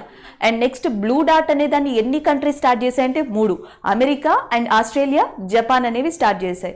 ముఖ్యంగా one belt and one road అనేది దేన్ని కలుపుతుంది అంటే ఈస్ట్ ఎకనామిక్ కారిడార్ని వెస్ట్ ఎకనామిక్ కారిడార్తో కలుపుతుంది. అండ్ CPEC అంటే అర్థం ఏంటంటే చైనా పాకిస్తాన్ ఎకనామిక్ కోఆపరేషన్ అనేది CPEC యొక్క అర్థం. So this is about belt and road initiative అని చెప్పొచ్చు. యాక్చువల్గా దీన్ని డెవలప్ అవడం వల్ల ఏంటంటే ఆల్మోస్ట్ ఇండియాకే ఒక నెగిటివ్ ఇంపాక్ట్ ఉంది ఒకవేళ one belt and one road initiative అనేది డెవలప్ అయితే. ఎందుకంటే జనరల్గా మీరు టీ ప్రొడక్షన్ చూడండి, లేకపోతే నెక్స్ట్ వచ్చేసి వీట్ ప్రొడక్షన్ చూడండి, నెక్స్ట్ రైస్ ప్రొడక్షన్ చూడండి. ఏషియా కంట్రీస్లో టాప్ 2 రేస్లో ఉన్నవి చైనా అండ్ ఇండియానే. ఒకవేళ కనుక చైనా సిల్క్ రోడ్ ద్వారా ఈ కంట్రీస్ అన్నిటితో కూడా స్ట్రాంగ్ రిలేషన్ ఏర్పరచుకుంటే, సో వీట్ కానీ, టీ కానీ, నెక్స్ట్ వచ్చేసి మనకి రైస్ కానీ, మిగతా అగ్రి ప్రొడక్ట్స్ అన్నిటినీ కూడా చైనా చాలా చీపెస్ట్ వేలో సిల్క్ రోడ్ ద్వారా, వన్ బెల్ట్ వన్ రోడ్ ద్వారా యూరప్, ఆఫ్రికా అండ్ ఈ మిడిల్ ఈస్ట్ కంట్రీస్ దాని మీద డిపెండ్ అయ్యేలా చేస్తుంది. సో దీనివల్ల ఏంటంటే పొలిటికల్గాను ఇండియాకి దెబ్బే, అండ్ జియోగ్రఫికల్గా ఇండియాకి దెబ్బే, అండ్ యాజ్ వెల్ as ఎకనామికల్గా ఇండియా యొక్క పొజిషన్ అనేది వర్స్ట్ పొజిషన్లోకి వెళ్తుంది కంపేర్ టు దట్. సో అందుకని చెప్పేసి ఈ కంట్రీస్ అంటే Australia, America and as well as Japan start చేసిన బ్లూ డాట్ అనేది ఇండైరెక్ట్గా బెనిఫిట్ అయ్యేది ఏ కంట్రీ అంటే, సో 90% ఇండైరెక్ట్గా బెనిఫిట్ అయ్యేది ఇండియా అని చెప్పొచ్చు. So this is about that one belt one road initiative. And India కూడా స్టార్ట్ చేసింది. ఇండియా స్టార్ట్ చేసిన ప్రాజెక్ట్ పేరు సాగర్మాల. మనం కూడా కింద నుంచి అంటే సౌత్రన్ టిప్ నుంచి కొన్ని కంట్రీస్ని ఇప్పటికిప్పుడే మనం ట్రేడ్ పరంగా డెవలప్ చేసుకుంటూ వస్తున్నాం. దాన్ని మనం ఏమని పిలుస్తున్నామంటే సాగర్మాల ప్రాజెక్ట్ అంటున్నాం. ఈ సాగర్మాల ప్రాజెక్ట్ ద్వారా ఇండియా కూడా ఒక ప్రోగ్రామ్ని స్టార్ట్ చేసింది.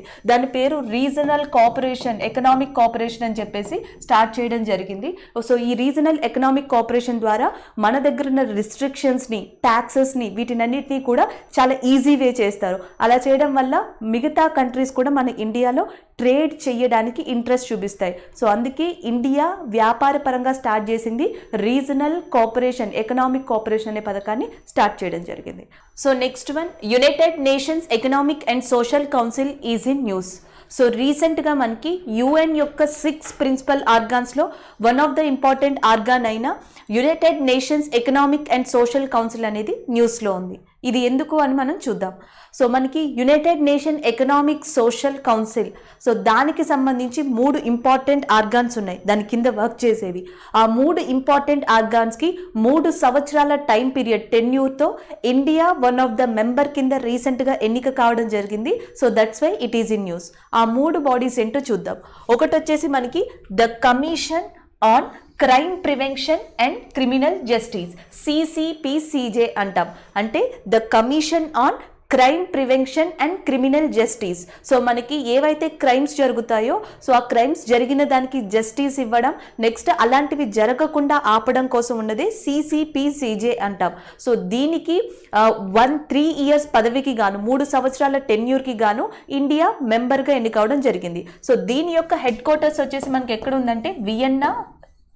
దీని యొక్క హెడ్ క్వార్టర్స్ వచ్చేసి మనకి వియన్నాలో ఉంది. నెక్స్ట్ వచ్చేసి మనకి UN women. So UN women అనేది ఒక ప్రత్యేక భాగం. సో దానికి సంబంధించి UN విమెన్ ఎగ్జిక్యూటివ్ బోర్డుకి వన్ ఆఫ్ ద మెంబర్గా 3 years టైం పీరియడ్తో ఎన్నికైనది ఇండియా. సో UN విమెన్ యొక్క హెడ్ క్వార్టర్స్ వచ్చేసి మనకి ఎక్కడ ఉందంటే న్యూయార్క్లో ఉంది. నెక్స్ట్ వచ్చేసి the executive board of the world food programme, WFP అంటాం. సో వరల్డ్ ఫుడ్ ప్రోగ్రామ్ వచ్చేసి దీని హెడ్ క్వార్టర్స్ మనకి రోమ్, ఇటలీలో ఉంది. సో దీంట్లో మెంబర్గా కూడా ఇండియా ఎన్నికైంది. అంటే మనకి వరల్డ్ ఫుడ్ ప్రోగ్రామ్కి దాంట్లో భాగంగా ఇండియా ఎన్నికైంది. And UN women executive board దాంట్లో వన్ ఆఫ్ ద మెంబర్గా ఎన్నికైంది.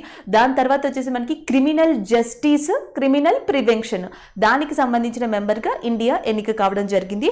ఈ 3 యొక్క హెడ్ క్వార్టర్స్ అనేవి డిఫరెంట్గా ఉన్నాయి. ఈ 3 మొత్తం బాడీస్కి సంబంధించి ఎన్ని సంవత్సరాల టైం పీరియడ్కి ఇండియా ఒక మెంబర్గా జాయిన్ అయింది అంటే 3 years టైం పీరియడ్కి, 3 సంవత్సరాలు టైం పీరియడ్ ఇంపార్టెంటే. ఇవి ప్లేసెస్ ఉన్నాయి కాబట్టి దీని యొక్క హెడ్ క్వార్టర్స్ అనేవి కూడా మనకి చాలా ఇంపార్టెంట్. దాని తర్వాత ఈ 3 కూడా దేని కిందకు వస్తాయంటే United Nations economic and social council. అసలు దీని గురించి సంబంధించి ఇంపార్టెంట్గా తెలుసుకోవాలి. UN 1945 1945లో ఏర్పడిన యునైటెడ్ నేషన్ తన కింద డిఫరెంట్ ఆస్పెక్ట్స్లో వివిధ రంగాలలో వర్క్ చేయడం కోసం మొట్టమొదటిగా 6 ప్రధాన అంగాల్ని ఏర్పరచుకుంది. అంటే UN మెయిన్ ఆర్గాన్స్ అన్న UN టోటల్ ఆర్గాన్స్ అన్న ఎన్ని ఉంటాయి? 6 ఉంటాయి. డైరెక్ట్ నెంబర్ని గుర్తుపెట్టుకోవాలి. సో UNకి టోటల్గా 6 ఆర్గాన్స్ ఉంటాయి. అదే UN యొక్క హెడ్ క్వార్టర్స్ అడిగితే UN యొక్క హెడ్ క్వార్టర్స్ న్యూయార్క్లో ఉంది. UN డే అనేది 24th అక్టోబర్ని సెలబ్రేట్ చేస్తారు. UN ఎస్టాబ్లిష్ అయింది 1945లో. UN యొక్క అధికార భాషలో 6, UN యొక్క ఆర్గాన్స్ కూడా 6. దాని పక్కన పెడితే మనకి యుఎన్లో యునైటెడ్ నేషన్స్ సెక్యూరిటీ కౌన్సిల్, మనకి భద్రతా మండలి అంటాం, అది ఉంటుంది. నెక్స్ట్ యుఎన్ జనరల్ అసెంబ్లీ అనేది ఉంటుంది, యుఎన్ సెక్రటేరియట్ ఉంటుంది, next international court of justice అనేది ఉంటుంది. దాంతోపాటు united nation economic and social council అనేవి కూడా ఉంటుంది. Trusteeship council, united nation economic social and council, next international court of justice, UN general assembly, next UN security council, UN secretariat, ఇవన్నీ కూడా 6 ప్రధాన అంగాలు.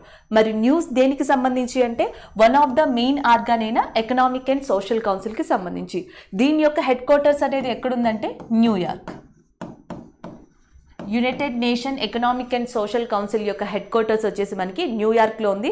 దాని యొక్క 3 విభాగాలైన UN women executive body and world food programme and next వచ్చేసి criminal prevention and criminal జస్టిస్కి సంబంధించిన దాంట్లో 3 సంవత్సరాల టెన్యూర్కి గాను ఇండియా మెంబర్గా ఎన్నికైంది. సో దాంతోపాటు మనం గుర్తుపెట్టుకోవాల్సింది ఇక్కడ ఇంకొకటి, వరల్డ్ ఫుడ్ ప్రోగ్రామ్ అనేది 2020కి గాను నోబెల్ శాంతి పురస్కారాన్ని పొందడం కూడా జరిగింది. అంటే ఈసారి మనం ఈ కరెంట్ అఫైర్లో 2 విషయాలు చెప్పుకున్నాం. ఎమ్నిస్టీ ఇంటర్నేషనల్ మీకు గుర్తుంటే, సో ఎమ్నిస్టీ అంతర్జాతీయ సంస్థ 1971లో నోబెల్ పీస్ ప్రైజ్ వచ్చింది. అలాగే రీసెంట్గా మనకి వరల్డ్ ఫుడ్ ప్రోగ్రామ్కి రోమ్ ఇటలీలో ఉంది దీని క్యాపిటల్, దీనికి నోబెల్ పీస్ ప్రైజ్ అనేది 2020లో వచ్చింది. యుఎన్ అనేది, ఇండియా అనేది one of the member of UN. So టోటల్గా యుఎన్ యొక్క మెంబర్స్ ఎంతమంది అంటే 193. ఈ 193 మెంబర్స్లో ఇండియా కూడా వన్ ఆఫ్ ద మెంబర్గా ఉంది. అయితే యునైటెడ్ నేషన్ సెక్యూరిటీ కౌన్సిల్లో టోటల్ మెంబర్స్ ఎంతమంది అంటే 15. సో దీంట్లో 5 శాశ్వత సభ్యులు ఉంటారు, 10 మంది అశాశ్వత సభ్యులు ఉంటారు. So non permanent members are 10 and permanent members are 5. India is a non permanent member in UN Security Council and India is a one of the member in UN and India is the one of the member in these 3 organizations for that 3 years time period. So ఇది మనకి United Nations economic and social కౌన్సిల్కి సంబంధించిన న్యూస్గా గుర్తుపెట్టుకోవచ్చు. అంటే ఈసారి current అఫైర్స్లో 2 international organisations చూసాం. ఒకటి యుఎన్కి సంబంధించిన economic and social council and రెండోది ఎమ్నిస్టీ అంతర్జాతీయ సంస్థ ఇచ్చిన ఒక రిపోర్ట్, అది కూడా డెత్ పెనాల్టీకి సంబంధించి. సో నెక్స్ట్ వచ్చేసి మనకి బ్లూ నేచర్ అలయన్స్. సో మనకి కొత్తగా ఒక కొత్త కూటమిని ఏర్పరుస్తున్నారు, దాని పేరు బ్లూ నేచర్ అలయన్స్. దీని యొక్క ఉద్దేశం ఏంటంటే almost 18 million square kilometres of the ocean. ఇది ఎంత పెద్దది అంటే సౌత్ అమెరికన్ కాంటినెంట్ కన్నా పెద్దది, ఇక్కడ కంపేర్ చేశారు అంతే.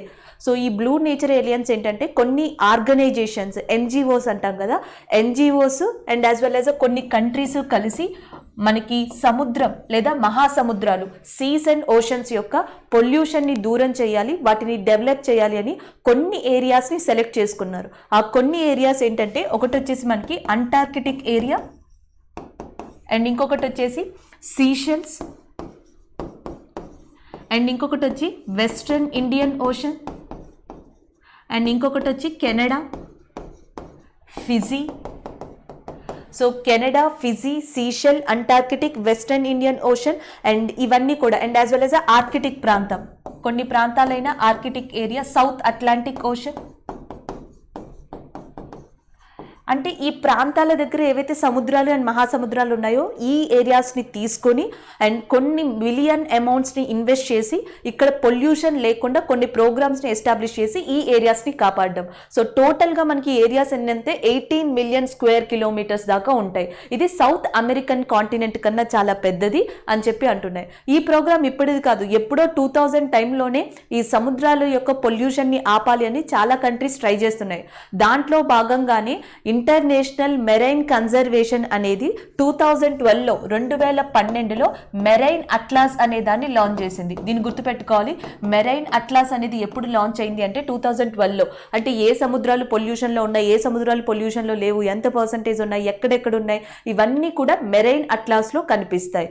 సో దాని తర్వాత నెమ్మదిగా బ్లూ ఫ్లాగ్ షిప్ ప్రోగ్రామ్ అని, బ్లూ ఫ్లాగ్ బీచెస్ ప్రోగ్రామ్ అని ఇలాంటి కొన్ని ప్రోగ్రామ్స్ని స్టార్ట్ చేసుకుంటూ వచ్చారు. సో నెమ్మదిగా అలా కొన్ని ఏరియాస్ని డెవలప్ చేసుకుంటూ వచ్చి ఇప్పుడు స్టార్ట్ చేసిన ప్రోగ్రామ్ ఏంటంటే blue nature alliance.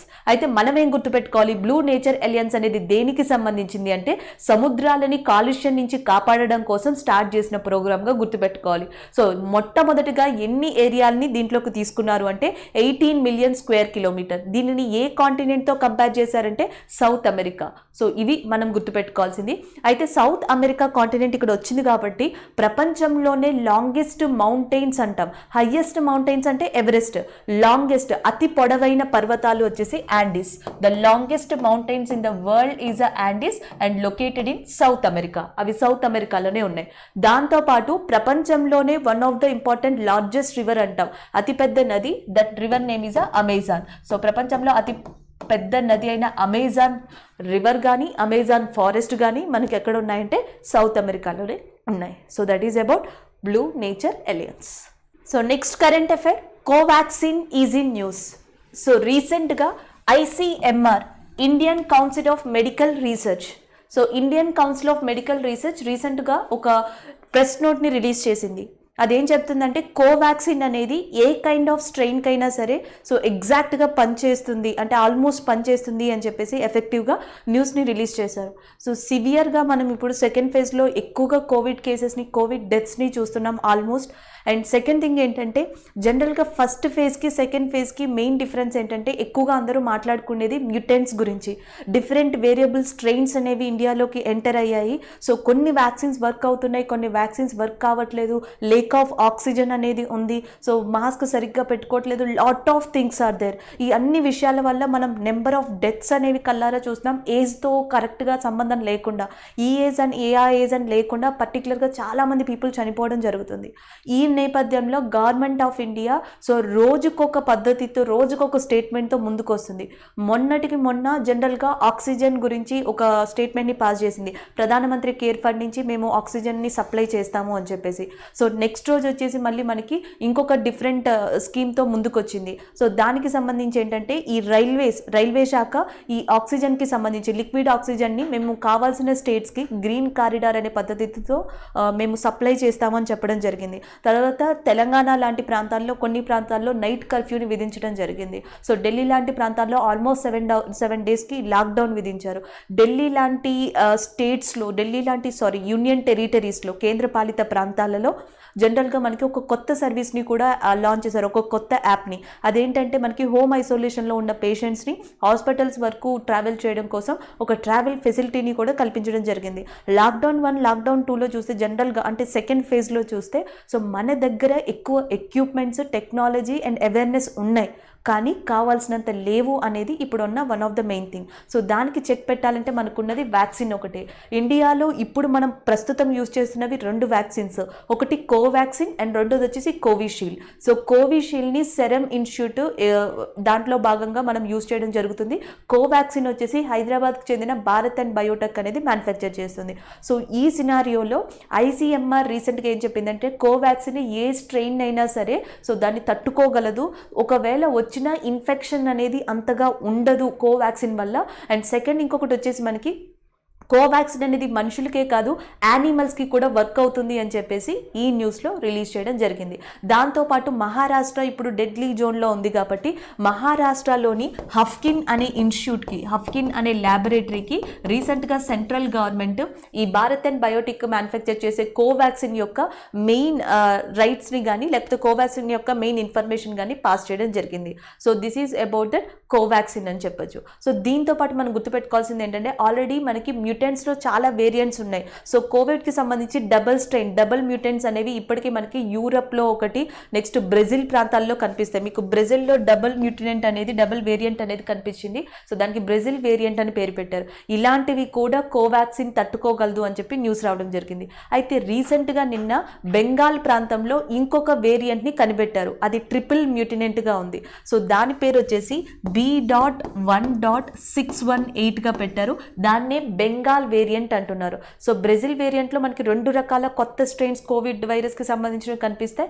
Bengal వేరియంట్లోనేమో triple mutant అనేది ఇప్పటికీ బెంగాల్లో దీన్ని రికగ్నైజ్ చేయడం జరిగింది. అంటే ఈ మొత్తం న్యూస్లో మనకి 3 రకాలు ఉన్నాయి. కోవాక్సిన్కి సంబంధించి రీసెంట్గా ICMR ఏం చెప్పిందంటే యానిమల్స్కి కూడా పనిచేస్తుంది and double mutant Brazil variants లాంటివి కూడా తట్టుకోగలదు. రెండోది రీసెంట్గా ఇండియాలోకి సంబంధించి ట్రిపుల్ మ్యూటెంట్ అనే దాన్ని కనుక్కోవడం జరిగింది. దాని యొక్క పేరుని బెంగాల్ వేరియంట్గా కూడా పెట్టారు. సో మూడోది వచ్చేసి మనకి కోవాక్సిన్ యొక్క డీటెయిల్స్ని సెంట్రల్ గవర్నమెంట్ ఎమర్జెన్సీ ఆథరైజ్డ్ పర్పస్లో మహారాష్ట్రలోని ఏ ఇన్స్టిట్యూట్కి ట్రాన్స్ఫర్ చేసిందంటే హఫ్కిన్ అనే ల్యాబొరేటరీ ఇన్స్టిట్యూట్కి ట్రాన్స్ఫర్ చేయడం జరిగింది. So that is about Covaxin and Covaxin related news.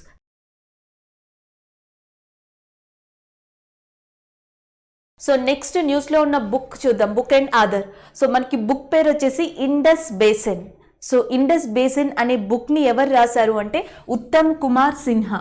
So ఇప్పటి వరకు మనం జనరల్గా పీపుల్ గురించి, లేకపోతే ఏదైనా ఒక కాన్సెప్ట్ గురించి, ఒక ప్రదేశం గురించి, లేకపోతే ఇండియాకి సంబంధించిన బుక్స్ ఇంపార్టెంట్గా చూసాం.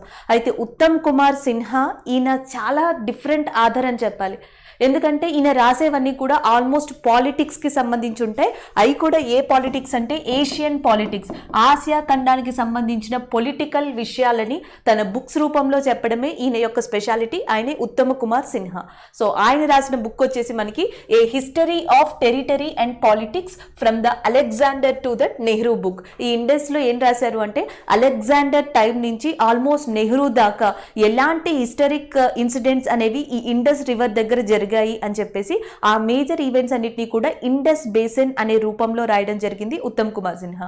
ఈయన డిఫరెంట్ బుక్స్ ని కూడా రాశారు. ఆల్మోస్ట్ మనకి ఈయన రాసిన దాంట్లో వన్ ఆఫ్ ద ఇంపార్టెంట్ గా the Modi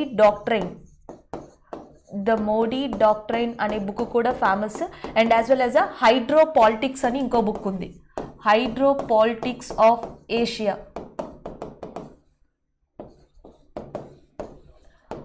hydro politics of Asia, the Modi doctrine.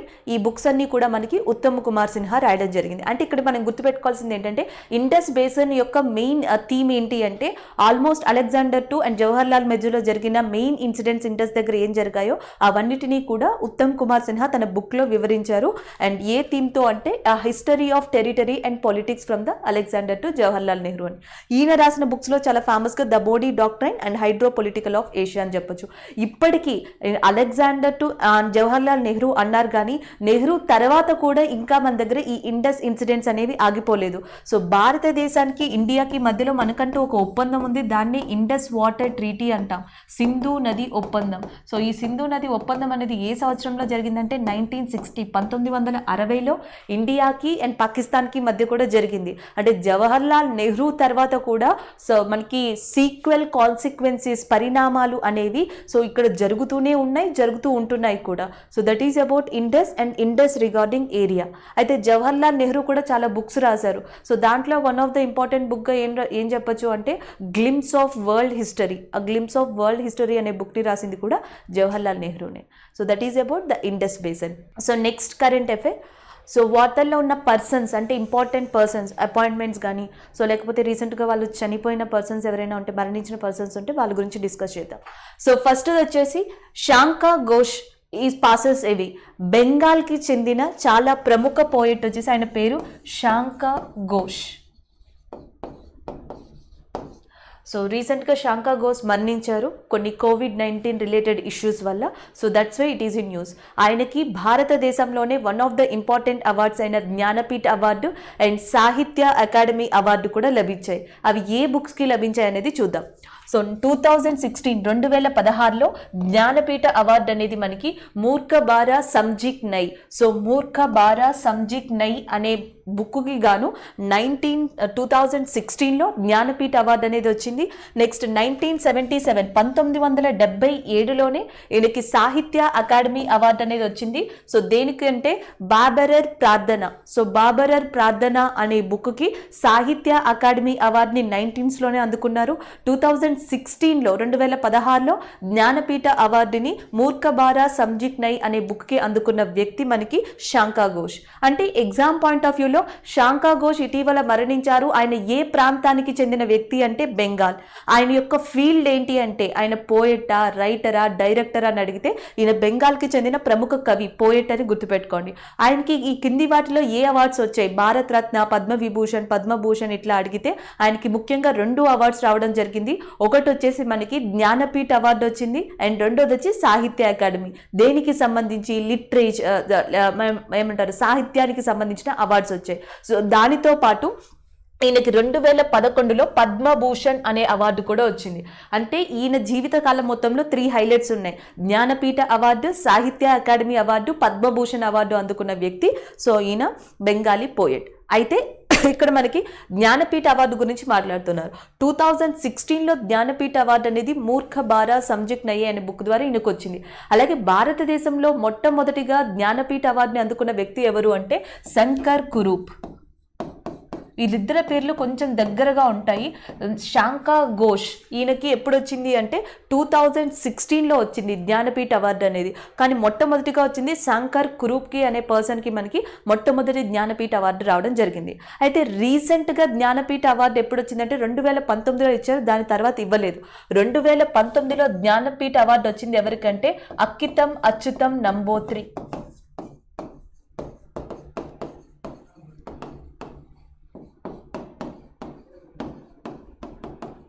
Akkitham Achuthan నంబోత్రికి. సో 2019లో జ్ఞానపీఠ అవార్డు వచ్చింది, దాని తర్వాత 2020-21లో జ్ఞానపీఠ అవార్డ్స్ని ప్రకటించడం జరగలేదు. So this is about Shankha Ghosh. So next current affair, doctor Sudhanshu Kumar Jain passes away. So రీసెంట్గా సుధాంశు కుమార్ జైన్ అనే ప్రముఖ వ్యక్తి మరణించడం జరిగింది. So that's why it is in news. So మనకి సుధాంశు కుమార్ అనే పర్సన్ లక్నో కేంద్రంగా ఒక ఇన్స్టిట్యూట్ని ప్రారంభించారు. సో దాని పేరు వచ్చేసి the institute of ethnobiology. The institute of ethnobiology అనే దాన్ని స్టార్ట్ చేసిన పర్సన్ మనకి సుధాంశు కుమార్ జైన్. అసలు ఎథ్నోబయాలజీ అంటే ఏంటంటే హ్యూమన్ యాక్టివిటీస్, హ్యూమన్ కల్చర్కి తగ్గట్టుగా, మానవ సంస్కృతులకి తగ్గట్టుగా మనకు ఉన్న రీసోర్సెస్ని యూజ్ చేసి సో వ్యాధుల్ని లేదా డిసీజెస్ని క్యూర్ చేయడం. సో ఇలాంటి దీని రిలేటెడ్ స్టడీస్ ఉంటాయి కదా, సో వాటిని మనకి ఎథ్నోబయాలజీలో వన్ ఆఫ్ ద పార్ట్గా చెప్పచ్చు, వన్ ఆఫ్ ద పార్ట్గా. సో దీనికి సంబంధించిన ఇన్స్టిట్యూట్ని ఎక్కడ ప్రారంభించారు అంటే లక్నోలో. Still it is working. తర్వాత ఈయన యుఎస్ ప్రతి సంవత్సరం ఇచ్చే ఒక అవార్డు, దాని పేరు వచ్చేసి మనకి economic botanist award. So US యొక్క ఎకనామిక్ బొటానిస్ట్ అవార్డ్ 1999 అవార్డుని అందుకున్న వ్యక్తి మనకి సుధాంశు కుమార్ జైన్. అండ్ నెక్స్ట్ వచ్చేసి ఈయన ఒక బుక్ రాశారు, దాని పేరు Indian ethno botany. Indian ethno botany అనే బుక్ ప్రపంచంలోనే ఒక ఫేమస్ బుక్గా అయిపోయింది. ఎందుకు అంటే యుఎస్కి అండ్ ఇండియాకి సంబంధించి హల్దీ అంటే పసుపు పేటెంట్ రైట్స్లో ఒక చిన్న ఇష్యూస్ వచ్చి అది ఒక చిన్న కేసు దాకా కూడా వెళ్ళడం జరిగింది. యుఎస్ ఆ కేసు రిఫరెన్స్లో, యుఎస్ కోర్టు ఆ కేసు రిఫరెన్స్లో ఈయన రాసిన ఎథ్నో బోటనీ అనే బుక్ని రిఫరెన్స్గా తీసుకోవడం జరిగింది. So that's why it is in news. అంటే ఎథ్నో బోటనీ అనే బుక్ని రాసింది ఎవరు అంటే సుధాంశు కుమార్ జైన్. అండ్ యుఎస్ఏ ఇచ్చిన ఎకనామిక్ బోటనిస్ట్ అవార్డుని అందుకున్న వ్యక్తి. అండ్ భారతదేశంలో ప్రస్తుతం లక్నోలో ఉన్న ఇన్స్టిట్యూట్ ఆఫ్ ఎథ్నోబయాలజీ అనే దాన్ని స్థాపించిన వ్యక్తి కూడా Sudhanshu Kumar Jain. So next current affair చూద్దాం. నెక్స్ట్ కరెంట్ అఫైర్ వచ్చేటప్పటికి మనకి జాహీర్ క్వారిషీ పాసెస్ అవే. సో రీసెంట్గా మధ్యప్రదేశ్లోని భోపాల్ ప్రాంతానికి చెందిన ఆ వెరీ ఫేమస్ పోయెట్, గజల్ పోయెట్ అంటాం నేనని. సో ఆయన చనిపోవడం జరిగింది. ఆయన పేరు వచ్చేసి మనకి జాహీర్ క్వారిష్. సో ఇక్కడ ఏం గుర్తుపెట్టుకోవాలి, జాహీర్ క్వారిష్ రీసెంట్ గా చనిపోయారు. ఆయన ఏ ప్రాంతానికి చెందినవారు అంటే మధ్యప్రదేశ్ ప్రాంతానికి చెందినవారు.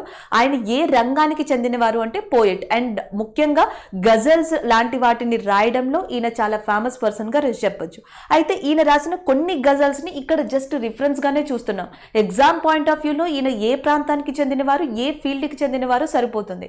ఇందాక మనం చూసాం కదా, సుధాంశు కుమార్ జైన్ అనే పర్సన్ మనకి ఎథ్నోబయాలజీకి సంబంధించిన వ్యక్తి. అలాగే నెక్స్ట్ వచ్చేసి మనకి జాహీర్ క్వారిషీ అనే పర్సన్ దేనికి సంబంధించింది అంటే పోయెట్కి. అండ్ ఇక్కడ ఆయన రాసిన దాంట్లో మనకి క్వారిషీ ఆర్ లేకిన్ కి స్వప్న. అండ్ నెక్స్ట్ వచ్చేసి ఏక్ తుకడా ధూప్ అండ్ చాందనీ కా దుక్కా. సో చాందనీ కా దుక్కా అండ్ నెక్స్ట్ వచ్చేసి ఏక్ తుకడా ధూప్ అండ్ క్వారిషీ ఆర్ లేకిన్ కి స్వప్న. సో ఈ గజల్స్ని రాసిన పర్సన్ ఎవరు అంటే మనకి Zaheer Quraishi. So next current affair, Maulana Wahiduddin Khan recently passed away. So ఇండియాలోనే చాలా ఫేమస్ పర్సన్, ఉత్తరప్రదేశ్కి చెందిన వ్యక్తి. ఈయన ఫేమస్గా మౌలానా అని పిలుస్తారు. యాక్టివిస్ట్ అండ్ ముస్లిం పర్సన్స్లో అంటే మనకి ప్రపంచంలోని 500 ముస్లిమ్స్లో so one of the important పర్సన్గా, అంటే మనకి చాలామంది ఇన్ఫ్లుయెన్స్డ్ పర్సన్స్ ఉంటారు. వాళ్ళ మాటల పరంగా కానీ స్టేట్మెంట్స్ పరంగా కానీ సో చాలా మోటివేట్ చేసే persons.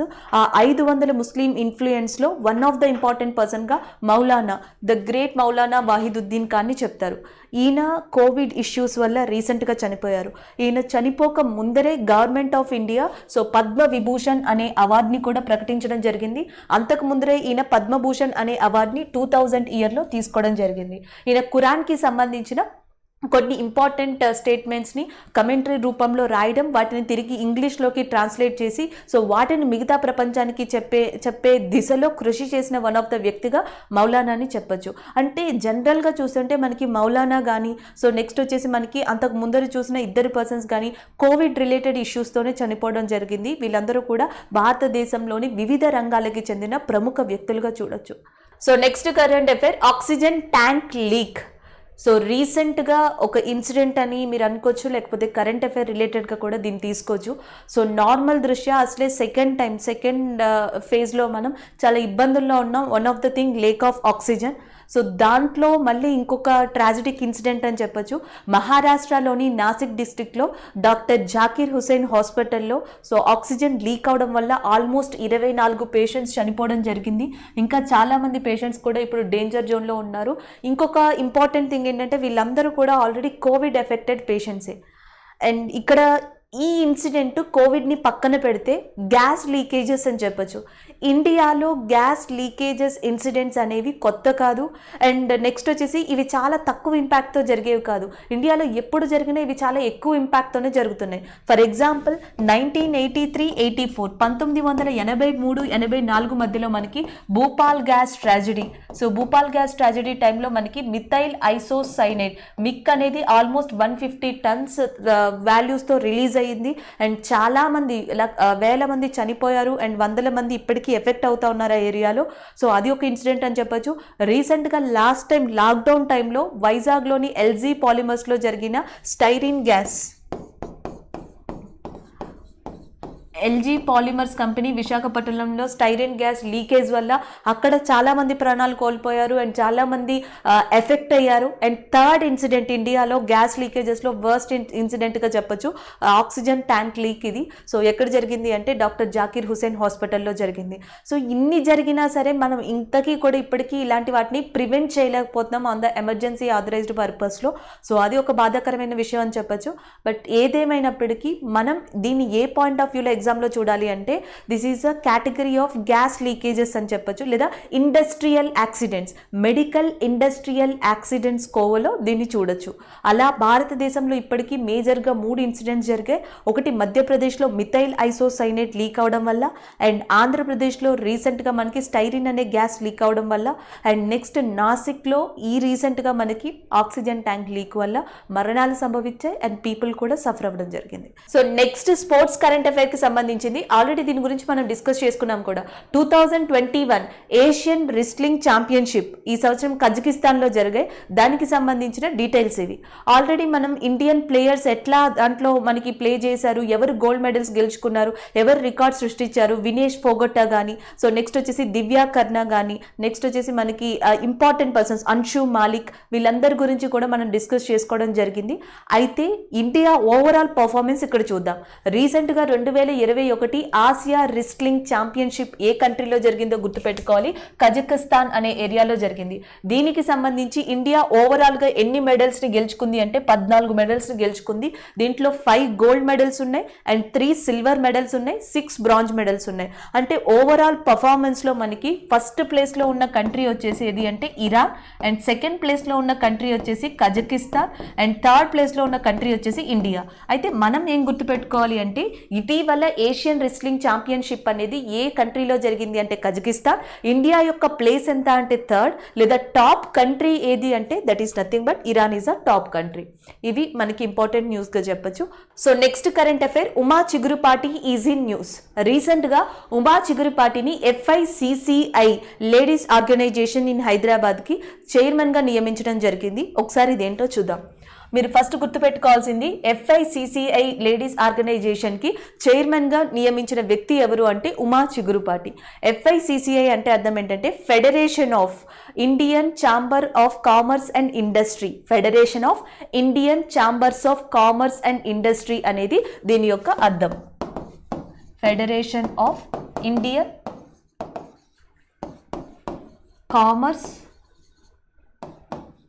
Indian chambers and commerce industry. దీన్ని 1927లోనే మహాత్మా గాంధీ, పురుషోత్తం దాస్, సో వీళ్ళు ఇచ్చిన ఐడియా ప్రకారం దీన్ని ఎస్టాబ్లిష్ చేయడం జరిగింది. ట్రేడ్ని ఎలా నిర్వహించాలి, ట్రేడ్ యొక్క రూల్స్ ఎలా ఉండాలి, సో ఎవరు పార్టిసిపేట్ చేయాలి, ఎలా డెవలప్ చేయాలి అనే ఉద్దేశంతో FICCIని స్టార్ట్ చేశారు. సో దీనికి సంబంధించి విమెన్ ఆర్గనైజేషన్కి చైర్మన్గా వ్యవహరిస్తున్న వ్యక్తి ఇప్పుడు Uma Chigurupati. So that is about this news appointment అని చెప్పొచ్చు. అంటే రీసెంట్గా ఈరోజు చూసిన ప్రముఖ వ్యక్తుల్లో ఆల్మోస్ట్ మనకి చాలామంది పోయెట్స్ సంబంధించి ఇంపార్టెంట్ పోయెట్స్, ఒక ఇస్లామిక్ స్కాలర్ పేరు మౌలానా అని గుర్తుపెట్టుకోండి. అండ్ ఆయన రీసెంట్గా చనిపోవడం జరిగింది. ముగ్గురు ప్రముఖ పోయెట్స్ వాళ్ళు కూడా COVID-19 రిలేటెడ్ ఇష్యూస్ వల్ల చనిపోయారు. ఇంకొక వ్యక్తి వార్తల్లో ఉన్నది ఉమా చిగురుపాటి. ఈమె FICCI దానికి విమెన్ ఆర్గనైజేషన్కి సంబంధించి చైర్మన్గా ఎన్నికయ్యారు. So today this is about current affairs. Thank you.